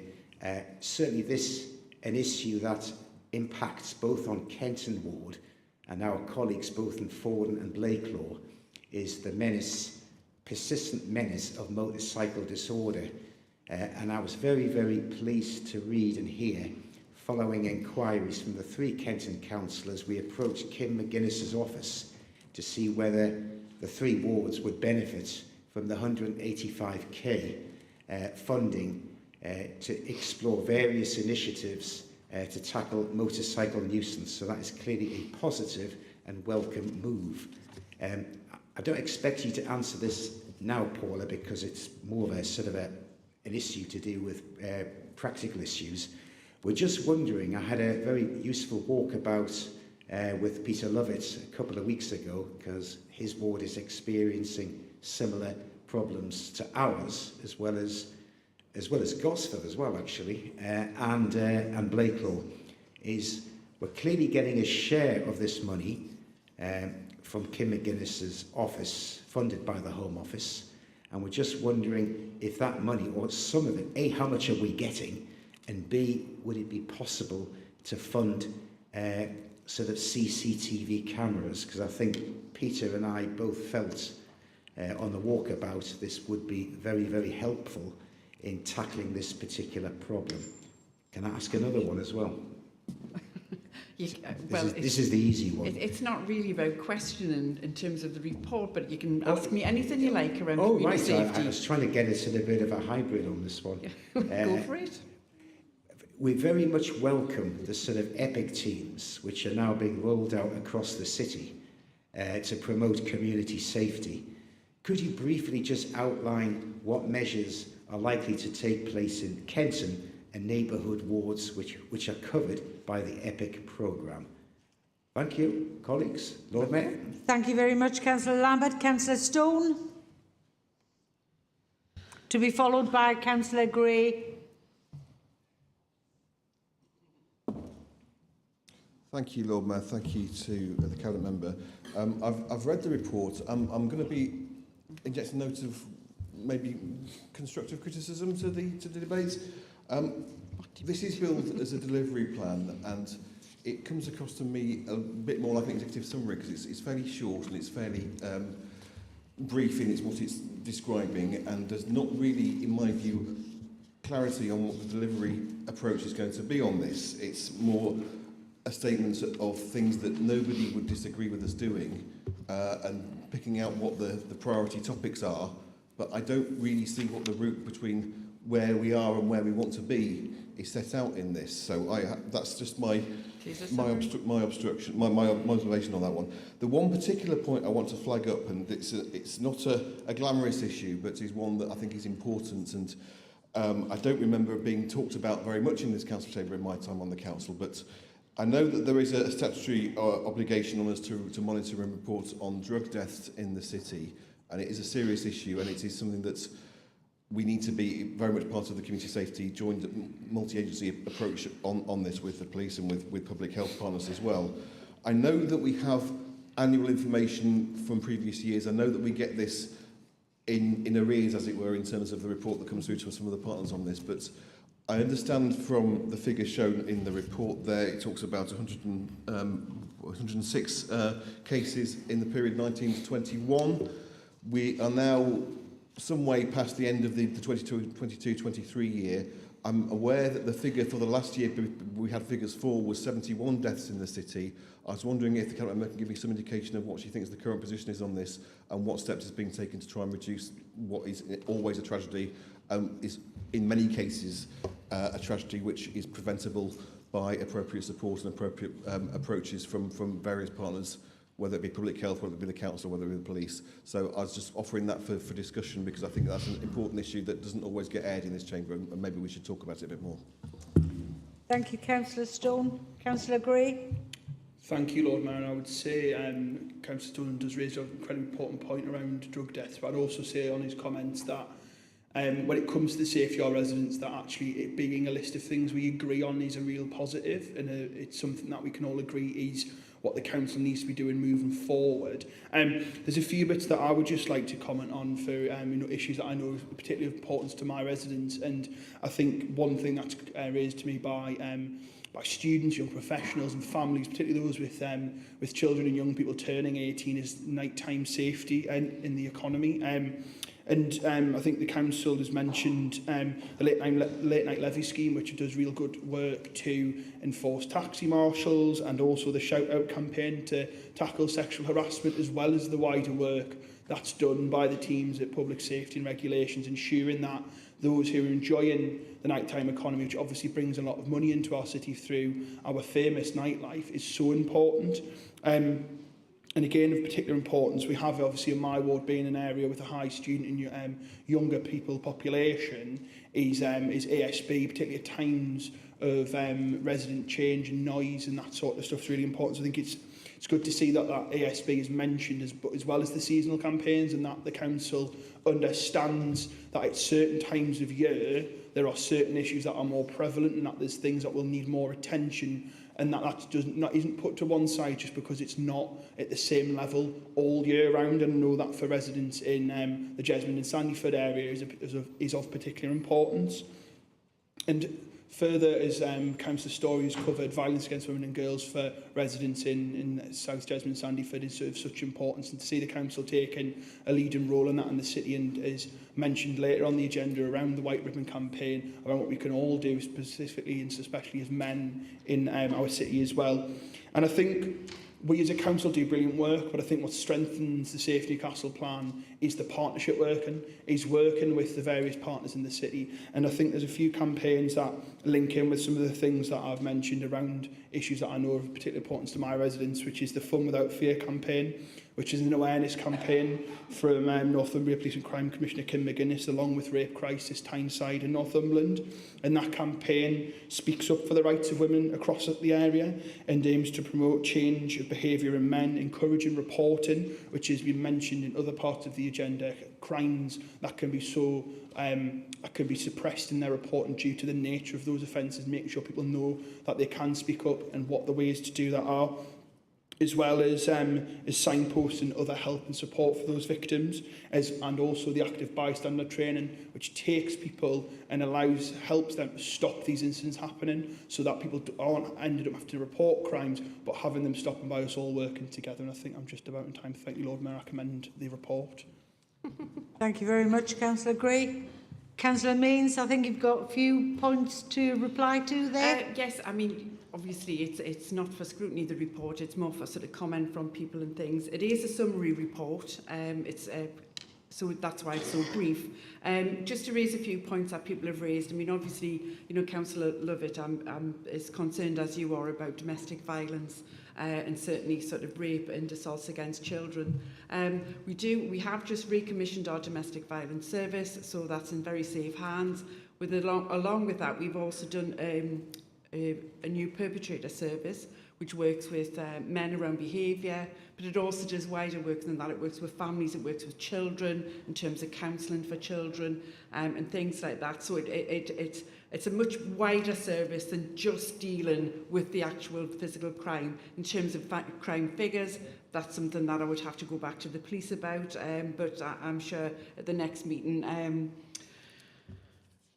we can get those sorts of figures from Superintendent Pitt. In terms of the issue around sort of things like motorbike crime, and yeah, they are an absolute nuisance. Everybody, I'm sure, in this council will have this issue of people flying around on, you know, motorbikes all covered in black and looking very, very scary. I know Kim raised the issue about investing in drones and was training staff in those, and that these drones would be able to follow motorbikes around, which would enable the police to hopefully follow the perpetrators, because they do know all the little shortcuts and little alleyways. So I'm hoping that that will come on board very quickly. Just in terms of time, drugs deaths, it is a huge issue, and it's something that we talk about with our medical colleagues and people from the health service all the time. One of the big things that we're dealing with at the moment is sharing of data and information, because we are seeing a huge increase in synthetic drugs, because a lot of the channels around opium use have been closed down because of the war in Afghanistan and things like that. So they're sharing a lot of intelligence about synthetic drugs, which are causing the National Health Service a great deal of issues in terms of seeing what the drug is that someone's taken, and obviously it's increasing deaths. The nighttime economy is extremely good for us, but we do have to make sure people are safe. That's why, you know, we looked at the White Bonnet initiative for taxis. We funded lights in the underpass around Jesmond so that people felt safe going home. We do things like we have a recovery van, and we work with obviously the street wardens and chaplains who are on the street to help target and pick up vulnerable young people and make sure that basically they're taken to a place of safety and then they are returned home safely. Thank you very much for receiving the report. I hope I've managed to answer a few of your queries, and I'll see everybody at the next big partnership board. Thank you, Lord Mayor. Thank you very much, Councillor Means. So there are some recommendations in the Safe Newcastle plan. Does Council agree the recommendations? Thank you. Okay. So the next item, agenda item 10, is a report that's been referred from Constitutional Committee on the fair pay policy, and I call on Councillor Kemp to move the report. Thank you, Lord Mayor. I'm pleased to present the report. The fair pay policy is crucial for this organisation. It's a regular opportunity for us to check our progress on a range of important issues. Firstly, I'm glad to say that the pay award has been agreed by our staff and that they have received back pay to April. It's more important than ever during a cost of living crisis that pay is smooth and fair. Additionally, I'm proud that the Council has retained its status as real living wage employer, and as part of our inclusive economic strategy action, we'll continue our efforts to push for all organisations to adopt a real living wage over the next year and become a real living wage city. This report deals with a lot of hard realities for organisations across this country. I'm proud to say that our gender pay gap is lower than the national average. We're extremely proud that our gender pay gap continues to be less than the national average, and we've made significant progress in appointing several women to senior roles within the organisation. We're also continuing to address our overrepresentation of women in the lowest paid 25% of our workforce. People employed in this quartile are in roles that have been traditionally mostly filled by women and offered more flexible working like term time hour or part-time hours that would be allow for women to take on caring responsibilities and needed to be more flexible. Whilst the situation is getting better, we're continuing to address this overrepresentation as a council, and I thank the officers for their work in this area so far. We also see within the council a lower than regionally average ethnicity pay gap, and we are observing improvements each year. We do recognise that while we are performing better in this area than the regional average, there is still lots to do in terms of recruitment and improving data. I'm proud that this is something we are proactively seeking to address and hope that we can continue to see improvements in addressing the ethnicity pay gap. Newcastle City Council is totally committed to equal pay, and a single status pay agreement is in place for the council to ensure we evaluate, rate and pay jobs objectively and fairly according to relative value. Our job evaluation process means we have a fair and transparent means of paying staff, regardless of gender or ethnicity, and our approach over many years to reviewing and maintaining a real living wage has ensured that we've made great progress in narrowing the gap between our highest and lowest paid employees, but clearly there's still work to do. We are mindful of the challenges, but we have a track record of improvement that we will continue to build on. I'm pleased to move the report. Thank you very much, Councillor Kent. I believe you're seconding, Councillor Frew.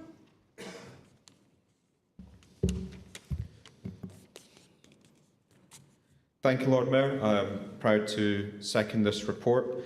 I think it clearly sets out and demonstrates the administration's commitment to the council being a good place to work.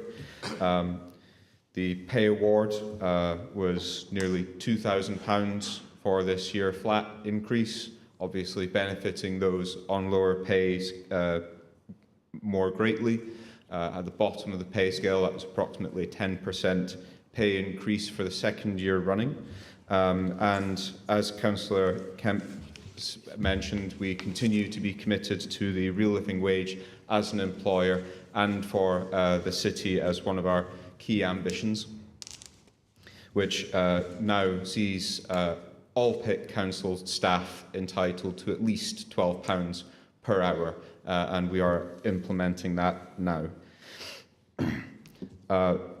We hold ourselves accountable on fair pay, the gender pay gap, as highlighted in the report. We were one of the first councils to publish an ethnicity pay gap. We also have a staff wellbeing survey, which has had excellent responses for a number of years, and we're very proud of that and can happily compare it to other equivalent organisations that it is better than. We also have introduced an EDI report presented by Councillor Ali earlier this year. We have a range of proactive work in our recruitment.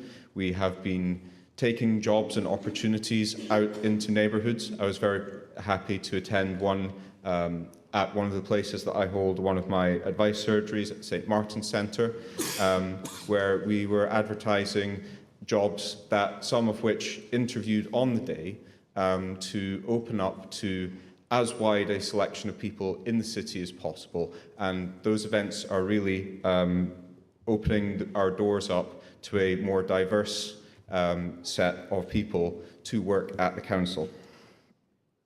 The leader has also been participating in We Are Newcastle events, regularly engaging with current staff and many other staff engagement opportunities. We regularly engage with our trade union colleagues and listen to them and include them in discussions around the budget process.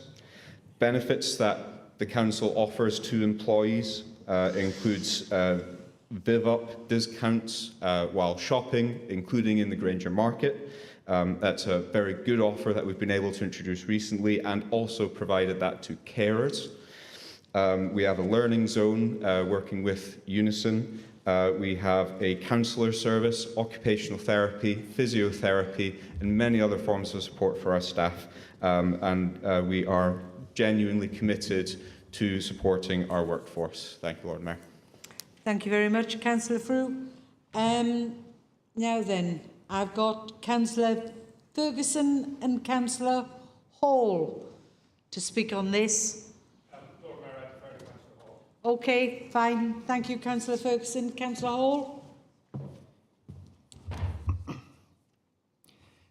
Thank you, Lord Mayor, and thank you for the report. As you both just mentioned, the report sets out a lot of the positive work that has gone on to make the council a fairer and more inclusive employer on pay.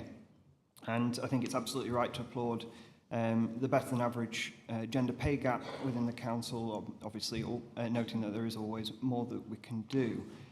I'm marginally concerned that on the ethnicity pay gap, as you mentioned, we're comparing against a regional average rather than a national average, which is what we do with the gender pay gap. I'm just wondering if there's a particular reason for this.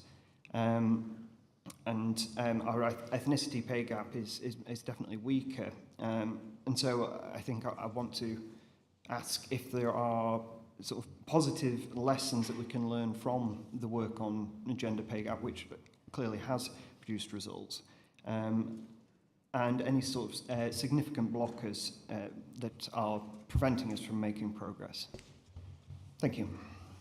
Thank you very much, Councillor Hall. Any other speakers on the fair pay policy? No. Councillor Kemp, you have the right of reply. Thank you, Lord Mayor, and thank you for the question. On the point of ethnicity, clearly there is work to be done, as I made clear in introducing the report. I think there's obviously lessons that can be learnt from the gender work in progress that we've made. I'm sorry I can't directly respond as to why it's a regional rather than a national, but it's certainly something we can look at.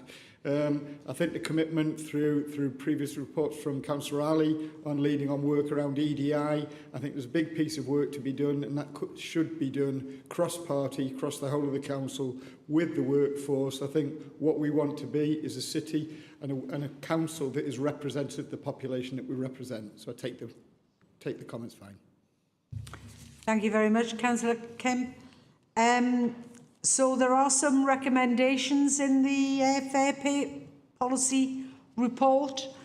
Does Council agree those recommendations? Agreed. Thank you. Now, agenda item 11 is a report referred from Cabinet, and it's about the 23-24 Treasury Management mid-year update. So I'm going to call on Councillor Frew to move the report, to be seconded by Councillor Tokel. Councillor Frew. Thank you, Lord Mayor. I don't propose to go into great detail. It is quite a technical report, and I understand that the Finance and Budget Scrutiny Committee will have worked over the details of it, and I did address questions from the Leader of the Opposition at Cabinet. In short, we are well within our Treasury management parameters. We continue to deliver a very prudent Treasury management policy, which leaves the Council in good financial footing in a very challenging time. Thank you very much, Councillor Frew. Now, this one is to be seconded by Councillor Tokel. Reserve the right? Right. Okay, fine. Councillor Hall? Got you down for this one.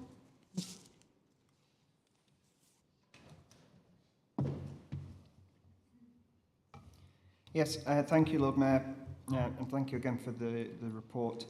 I appreciate that you do have to have a very particular and odd fascination to get excited by Treasury management, one I have zero shame in admitting to. Primarily, I just wanted to thank Mark and the finance team, particularly for their dedication and stewardship and their patience with members, some of whom may ask many more questions than would potentially be normal. So yeah, just to thank the finance team. I think the only other point I wanted to make, which isn't necessarily an issue for us as a local council, we are certainly now fairly, we don't have much exposure to this, but I think we are in a very odd situation nationally in terms of loans to other councils. Like effectively, loans can be, you know, councils can lend each other money, and if it all goes wrong, the government will underwrite it. That seems like a very odd system. But to be clear, that's a national issue. We're have very little exposure, if any significant exposure here. So, yes. Thank you, Lord Mayor. Thank you very much. Councillor Hall? Are you doing your right of reply, Councillor Frew? If there's no other speakers, Lord Mayor. Sorry, I had Councillor Tokel down. No? Councillor Frew, right of reply? Thank you, Lord Mayor. I'll just address the point on inter-council loans. That is normal in the sector. It provides a good return to the council and is a reasonably secure source of interest payments to the council. There is a very robust process for assessing those, given what has been happening in the past couple of years. We have been reviewing that policy and tightening up where necessary. Thank you very much, Councillor Frew. There are recommendations in the report referred from Cabinet. Does Council agree the recommendations? Thank you. We'll come to agenda item 12, which is questions by members. And I think it's the last question that Councillor Mains needs to respond on, which is the last oral question from Councillor Brown about consultation with residents. The question will be deemed to have been put. Councillor Mains. Sorry, Lord Mayor, I had sat down thinking I was done. Right. Questions. Oh, yes. The one about consultation. Consultation. Yeah, there. Sorry, I do believe we do consult with residents. Our commitment is to engage with residents regardless of grouping or specific interests.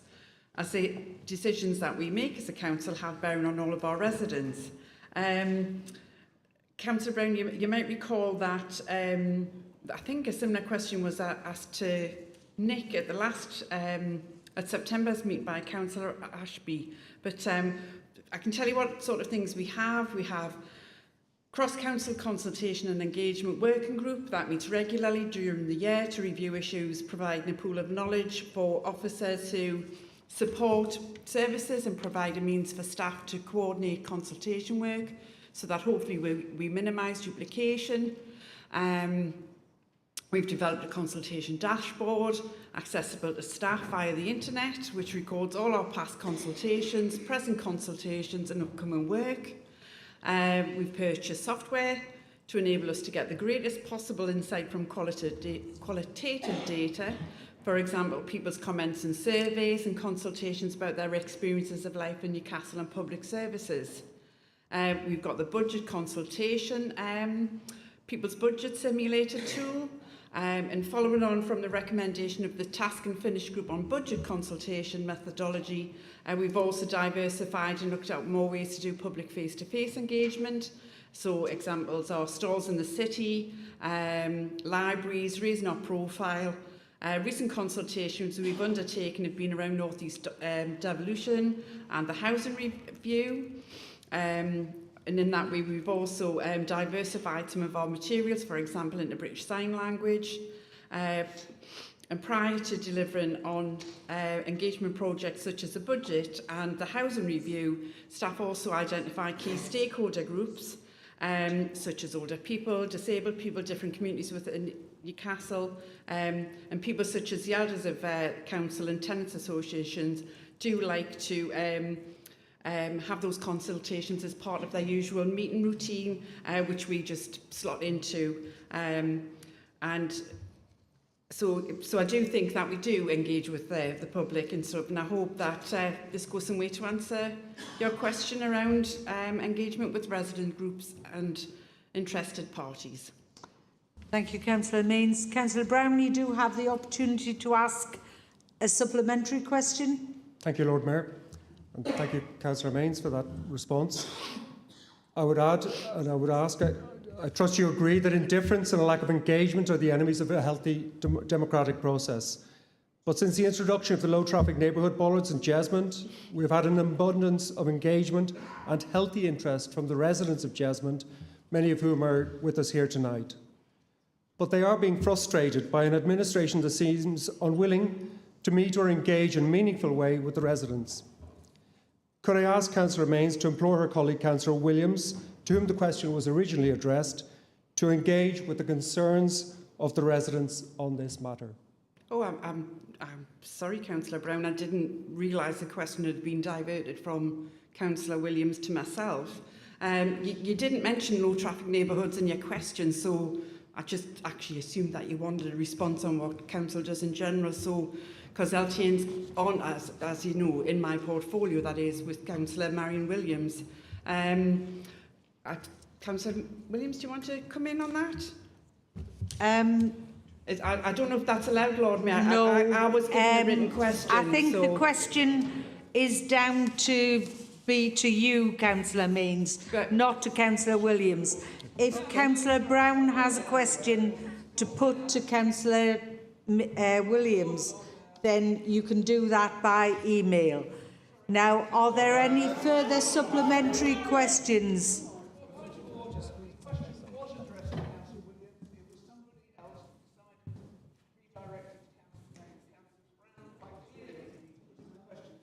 Oh, well, I can only apologise for that because it came to me. Sorry, Lord Mayor, it did come to me, and if it had mentioned low traffic neighbourhood in your question, Councillor Brown, then I would have probably then batted it back to member services. But you don't mention low traffic neighbourhoods in your question, so obviously, in all honesty, I've just written a response around consultation in general. Okay. So I think it needs resubmitting. I think I'll ask the legal officer to respond to the point that's been made. Mr. Softly. Thank you, Lord Mayor. The question was directed to the Cabinet member whose portfolio relates to or includes consultation, because the question was about consultation.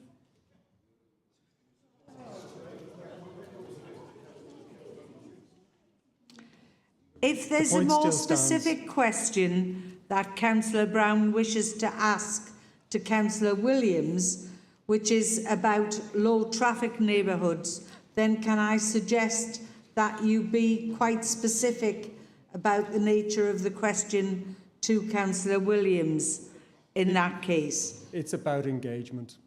It's about engagement, and that's what we'll we want move to see on with to the residents. Thank you, Councillor Brown.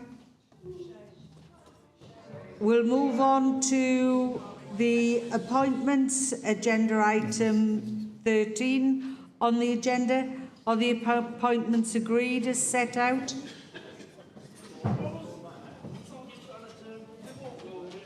Yeah.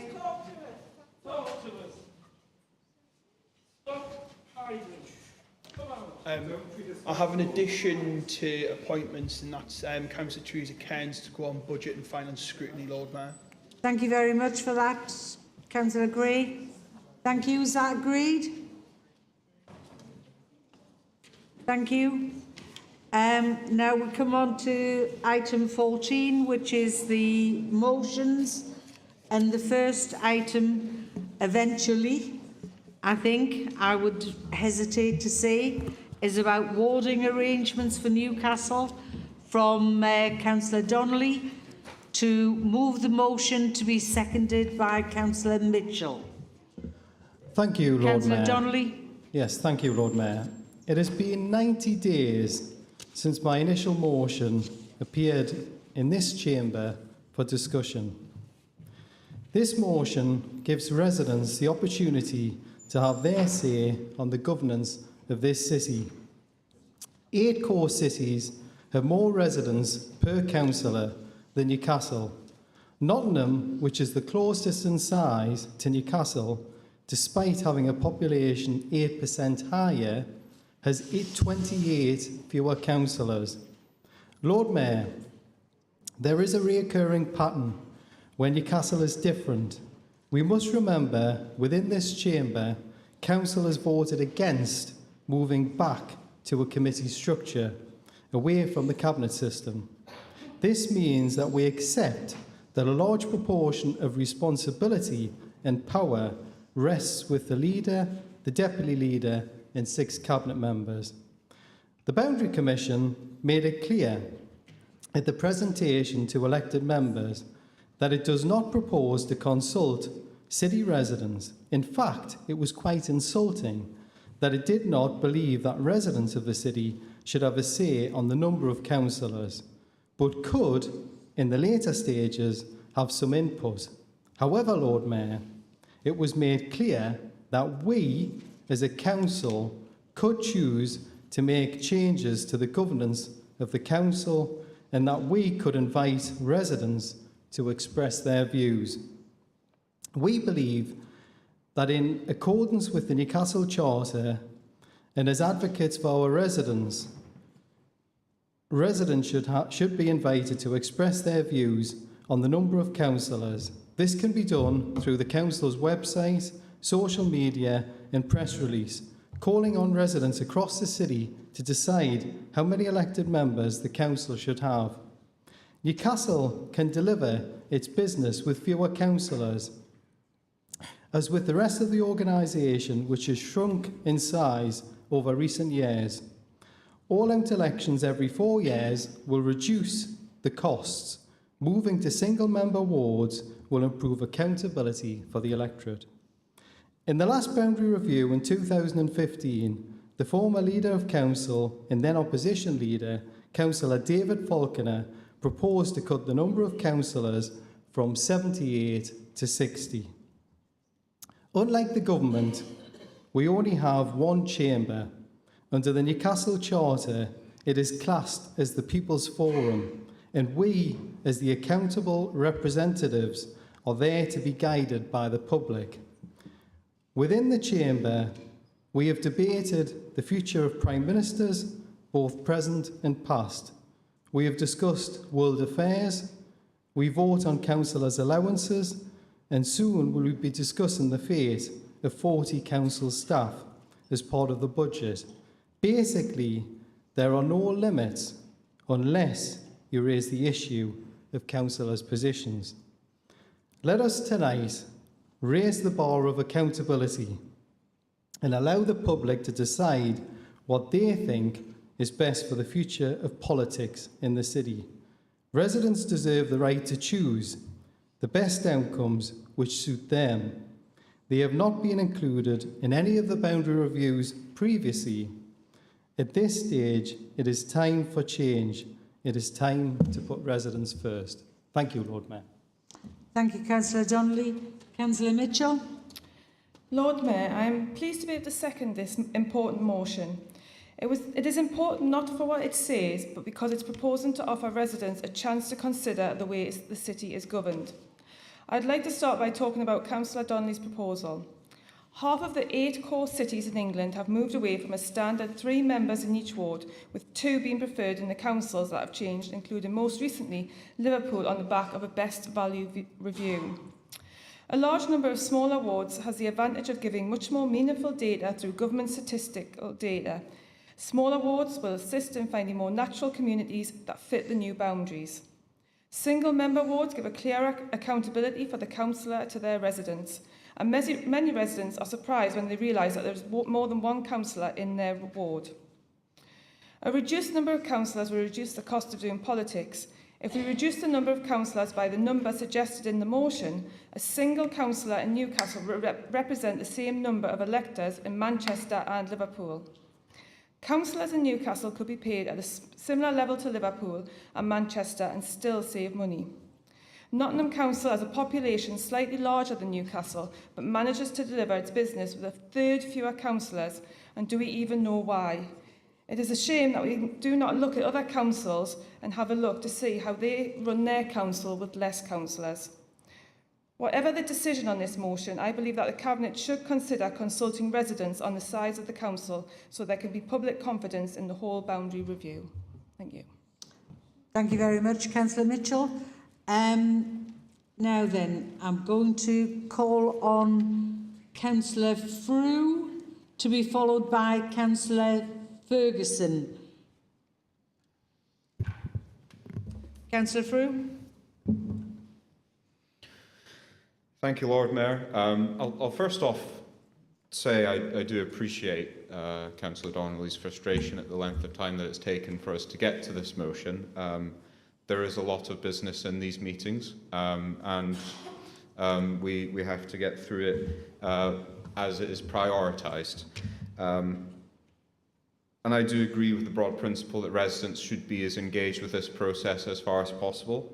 It's up to the Boundary Commission what their process is, and they've been quite clear that the process would be to submit a submission at this stage as a political grouping, which the Labour group has been working on quite considerately. The proposal from Councillor Donnelly is quite out of line with the previous decision at the review, which saw proposals for fewer than 78 councillors, and the Boundary Commission maintained the level at that time. It's out of line with recent reviews in North and South Tyneside, where numbers have been maintained. And it's also out of line with a letter from Councillor Donnelly, which I understand was sent to the Local Government Boundary Commission in December 2015, which was also advocating for 78 councillors for the council to be truly effective. And that was done with consultation of his local community partnership. And I'll commend them for that work. We should all be engaging with our local communities and submit those sorts of proposals as per the process. And it's going to be up to the Boundary Commission to assess the level of work that is carried out by councillors in this council and have a good comparator for the level of councillors that are required. And if you do compare on the number of electors per ward, we sit pretty neatly in the middle of our own region. So not on any bad terms, just because this is not the process that we've been given, I would urge the Chamber to reject the motion.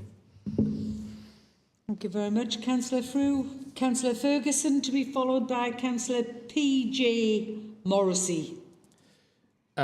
Lord Mayor, I was intending to waive my right to speak on this item, but Councillor Donnelly referred to one of my predecessors in his speech, so I felt compelled to speak. Councillor Donnelly is welcome to seek publicities for his views, but I would have thought he should know as well as anyone that his motion will have little discernible effect on the outcome of the first stage of the local government boundary review.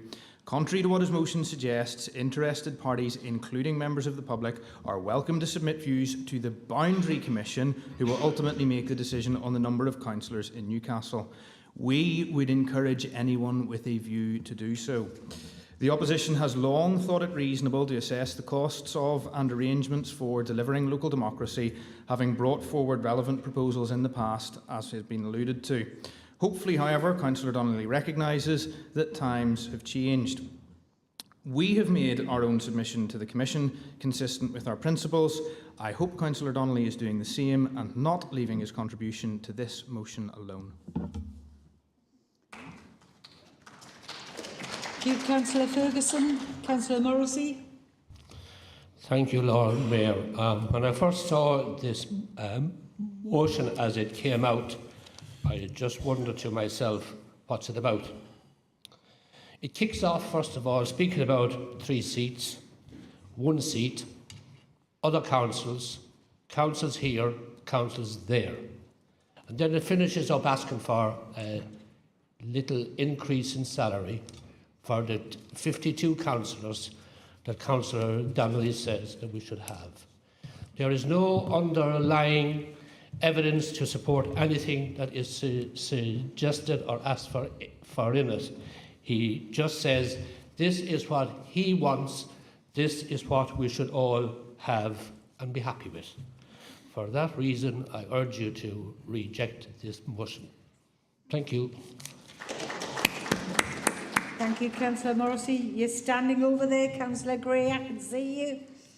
I take it you're going to speak on this motion? Yes, please, Lord Mayor. Yes, carry on. Quite nice of Councillor Morrissey. I think it's an interesting motion that almost has a number of these things as a given fact rather than a personal opinion. In 2015, Councillor Donnelly does sound like a rather wise man compared to 2023 Councillor Donnelly, so perhaps there's lessons to be learned from past letters to and contributions. I think this motion could have, trying to think of the polite way of putting this, been better better use of Councillor Donnelly's time and his patience waiting for it to come forward, and actually have made comments around the process of the Local Government Boundary Commission even, and how they seek responses from residents and from councillors and from groups and from other interested parties, because I think there is still a long way to go from that organisation to ensure that what is put forward through recommendations is truly reflective of the community as a whole. I find some of Councillor Donnelly's comments strange in the fact of reducing political representation for the people of this city, and whether actually other cities should look at increasing political representation to ensure that accountability and accessibility are balanced with one another, so that residents can access their councillors to deal with casework, and ensuring that we have members who are able to come from all different walks of life, and that being a councillor does not have to become a full-time profession to deal with an ever-increasing number of councillors. And actually we benefit from a range of experiences and backgrounds in this chamber, and the fact that people can balance work with being a councillor is a positive, and so is something that we should all be standing up for, in my opinion. Perhaps something Councillor Donnelly could have said maybe more expressly in his motion.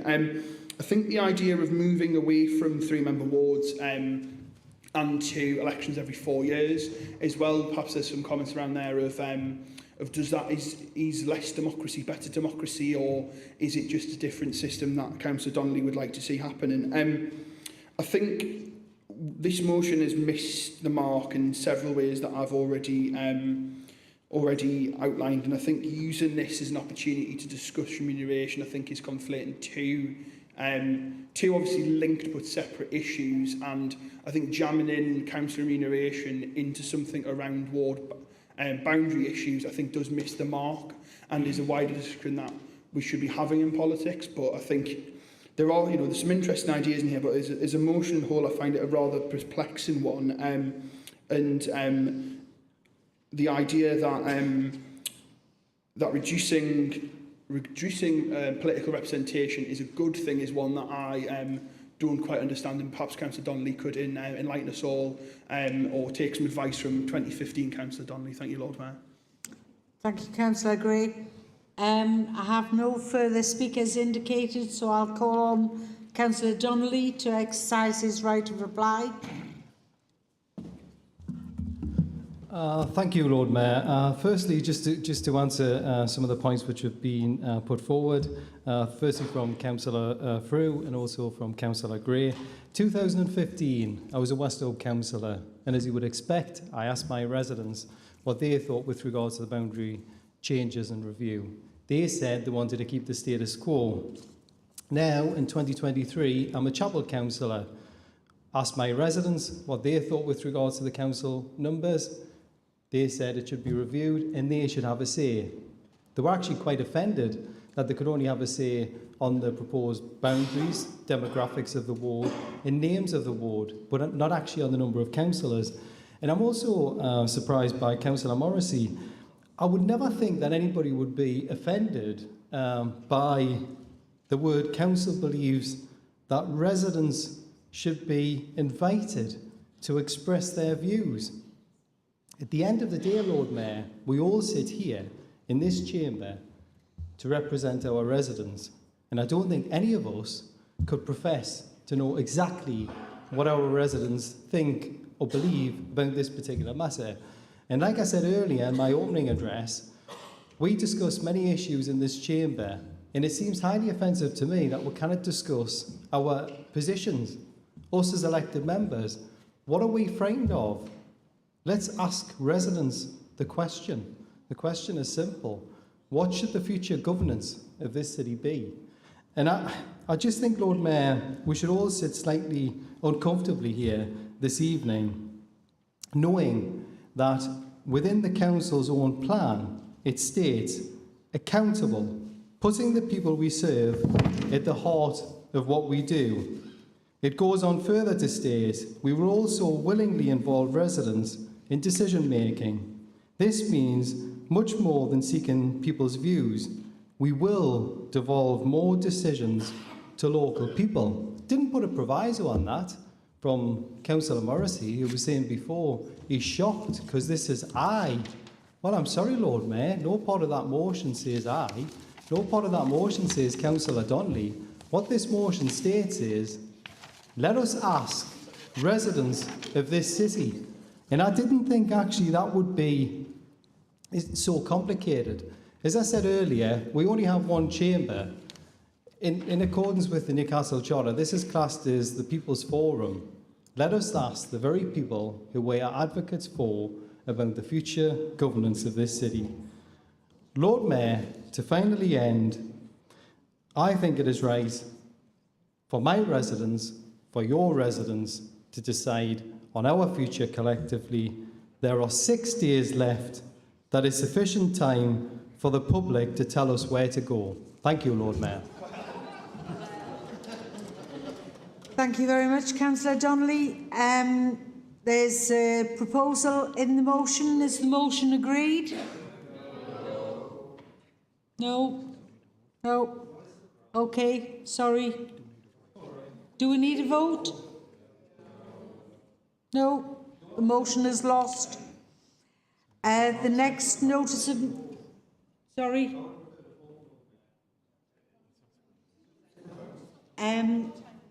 Well...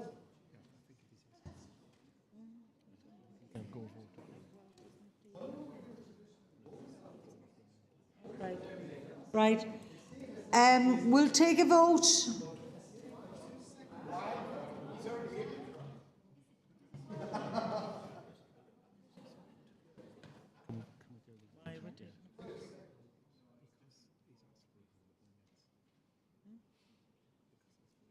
The mover of the motion has asked for a vote, so we will take the vote.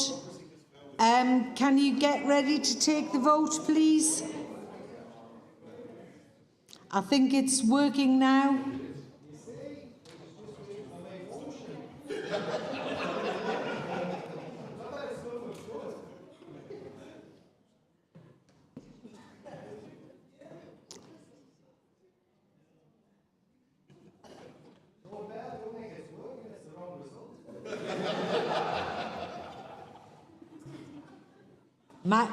Believe you me, mine is working. Is there anyone who hasn't been able to vote? Councillor Byrne? Against? Are there any more hands over this side? Councillor Kilgour? You just come late and you've forgotten you. Hey.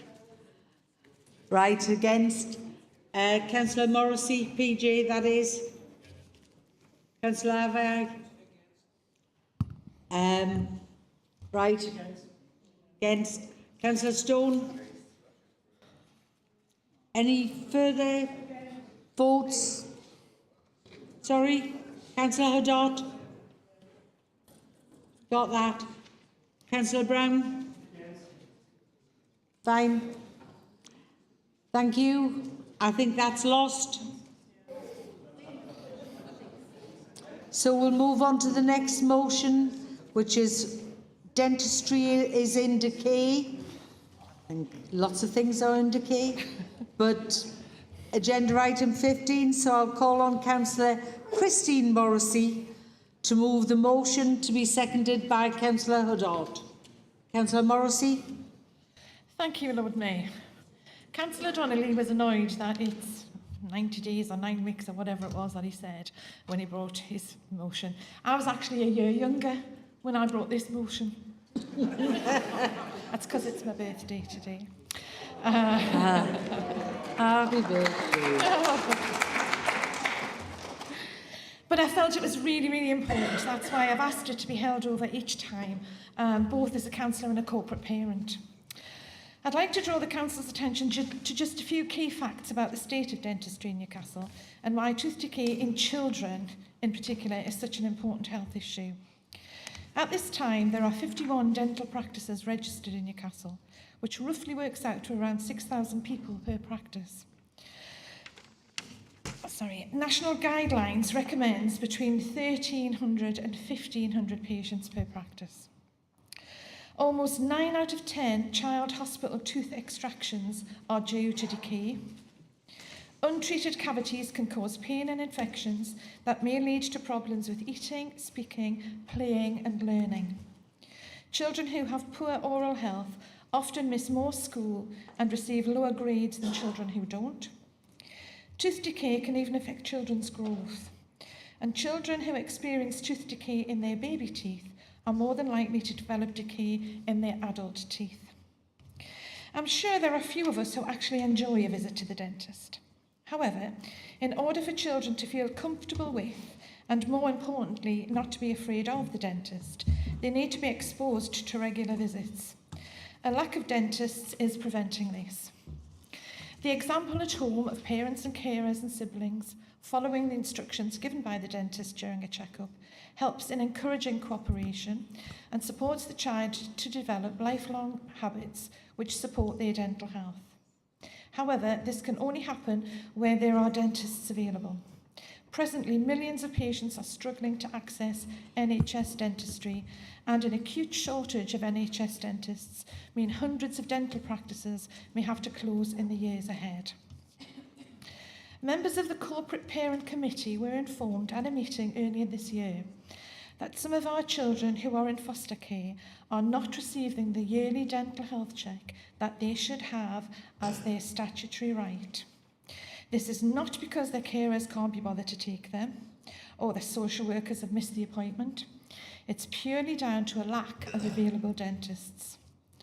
In our children's service, we have staff who are totally dedicated and hardworking. Our foster carers are highly trained and committed to the extremely important role they play in the lives of the children who are already vulnerable. These people will be trying their utmost to get to and attend these appointments. What is very concerning is that if these professional people are having difficulties in accessing dentists, how are members of the general public going to get appointments? Many dentists are taking emergencies only, and even then people are waiting weeks for extractions. We can see the priority this has not been given in the recent autumn review, where there was no further or additional funding for dentistry. So I urge you to vote for this motion so that we can raise the issue to the Member of Parliament responsible for dentistry, Neil O'Brien MP. I urge you all to support this motion, and thank you, Lord Mayor. Thank you very much, Councillor Morrissey. Councillor Huddart is to second. Oh.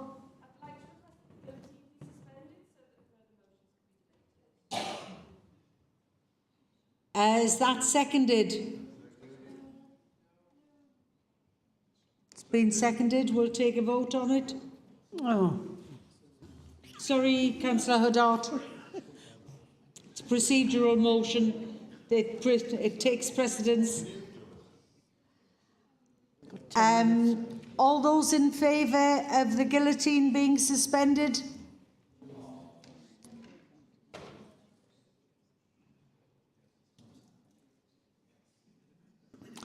Are there any further votes? Councillor Kilgour, you've got your hand up. Right. Any further votes? Councillor Ashby? Councillor Morrissey, PJ? Councillor Stone? And me. Councillor Huddart? Well, I think that means the motion is... Oh, sorry, Councillor Brown. I do beg your pardon. That wasn't deliberate. That motion is lost, so the guillotine will fall at the normal time. Councillor Huddart, you are down to second this motion. Yes, I am. Thank you, Lord Mayor. And can I just quickly say something? I must have blinked when you went to the when you covered the item on the previous minutes, because I had wanted to stand up and say that on page 10 of the minutes from November, it said that Councillor Ali would reply in writing to questions that she didn't answer. Well, I've written in writing and I still haven't had any answers. we'll make sure that it's drawn to her attention. Thank you for that. Thank you. While I'm supporting this motion, Lord Mayor, I think we all know that tooth decay is preventable, but the stats for the number of children with tooth decay by the age of 5 is quite worrying because it's quite unnecessary. Tooth decay impacts on the whole family. Visits to the dentist mean days off school, lost days at work for parents, and the development of a fear of dentists. And although tooth decay is preventable, there are several principles to ensure you have good, strong teeth. The first message, very easy. Brush often, avoid sugary drinks and foods from an early stage. The second is to choose your antecedents very well. And unfortunately, both my parents and grandparents lost their teeth and ended up with false ones. And they didn't get the message, well, somehow the first message got lost. So I have spent a lifetime in the chairs of assorted dentists as I got the rotten teeth. My sister got the good ones. Strong, white, never had a filling or an extraction. C'est la vie, as they say. And we have in this chamber on previous occasions discussed the availability of dentists in Newcastle and how disparate the picture is across the city, with some areas having a good choice of dental practices and others not being so lucky. Unfortunately, more and more dental practices no longer accept NHS patients and are choosing to go fully private. Fortunately, most of these practices will still provide dental services for children, and our nurseries and children's centres are also helping because they continue to stress the importance of good health hygiene for parents and the children. And as a council, we can't provide dentists, but we can still promote better dental health through schools and libraries and our membership of shared committees with other organisations. So please support the motion to ensure the government tackles the reason why so many dentists are leaving the NHS, and that we will take action to ensure wider access for free check-ups for vulnerable groups. Thank you. Thank you, Councillor Haddad. There has been an amendment to the motion that's been received. So I will call on Councillor Kilgour to move the amendment, to be seconded by Councillor Mafembe. Councillor Kilgour. Thank you, Lord Mayor. My apologies for my lateness this evening. I had a family commitment prior to Council. I hope Councillor Morrissey will accept this as the friendly amendment it is meant to be. The provision of dental services is an essential element of primary health care for our residents. The current economic position and the cost of living crisis has compounded existing issues with an increasing number of residents unable to access dental care. In terms of access to dental services, it's important to note that the responsibility for commissioning of dental services passed from the NHS England to integrated care boards on the 1st of April of this year, acknowledging, though, that Newcastle City Council does have a role to play as a partner within that ICP structure.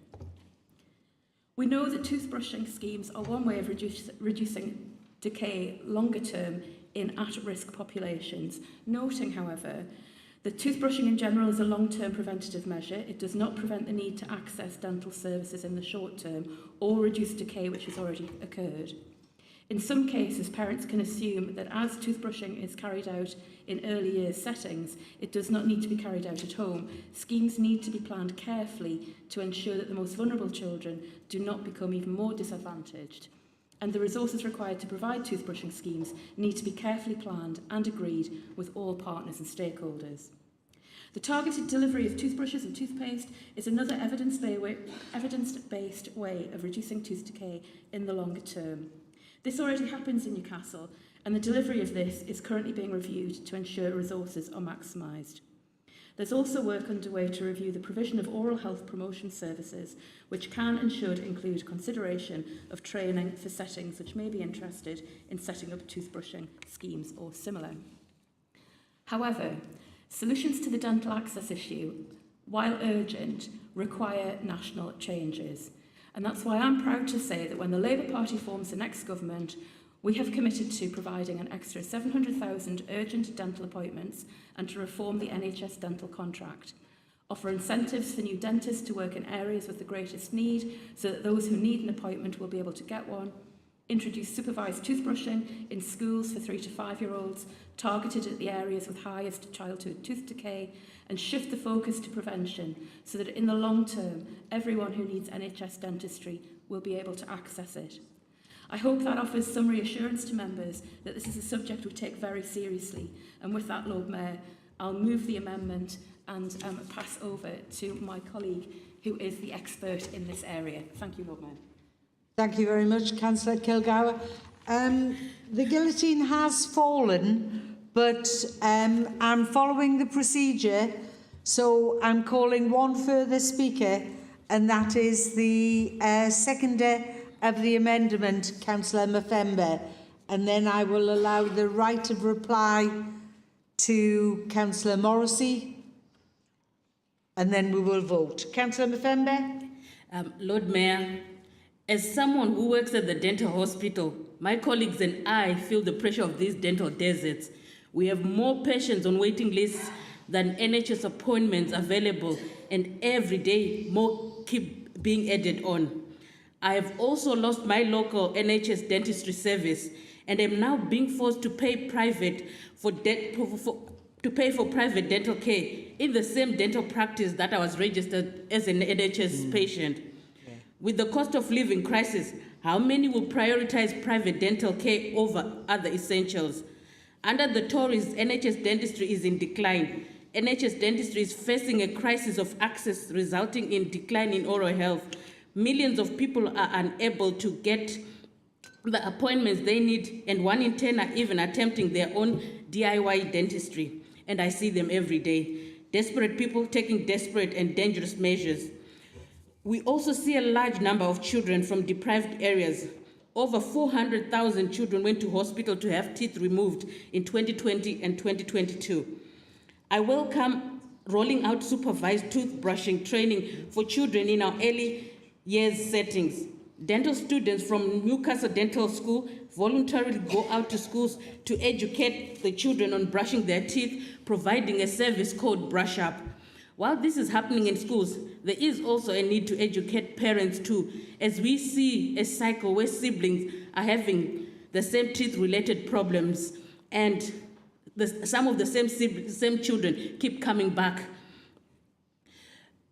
And as Councillor Kilgour said, sorry, I forgot the name. As Councillor Kilgour said, the Labour pledge for 700 agent dentist appointments. This is a welcome pledge, as despite there being a large number of students trained at Newcastle Dental School, a vast majority opt to work in the private sector, meaning the gap in the NHS is growing even wide. The Health and Social Care Committee published a report in July this year, stating that the government needs to undertake urgent and fundamental reform if people are to receive the dental and oral health care they need. I would urge the Prime Minister to call a general election and let Labour deliver their fully costed plans to get NHS dentistry back into the communities where it is so badly needed. I second the amendment.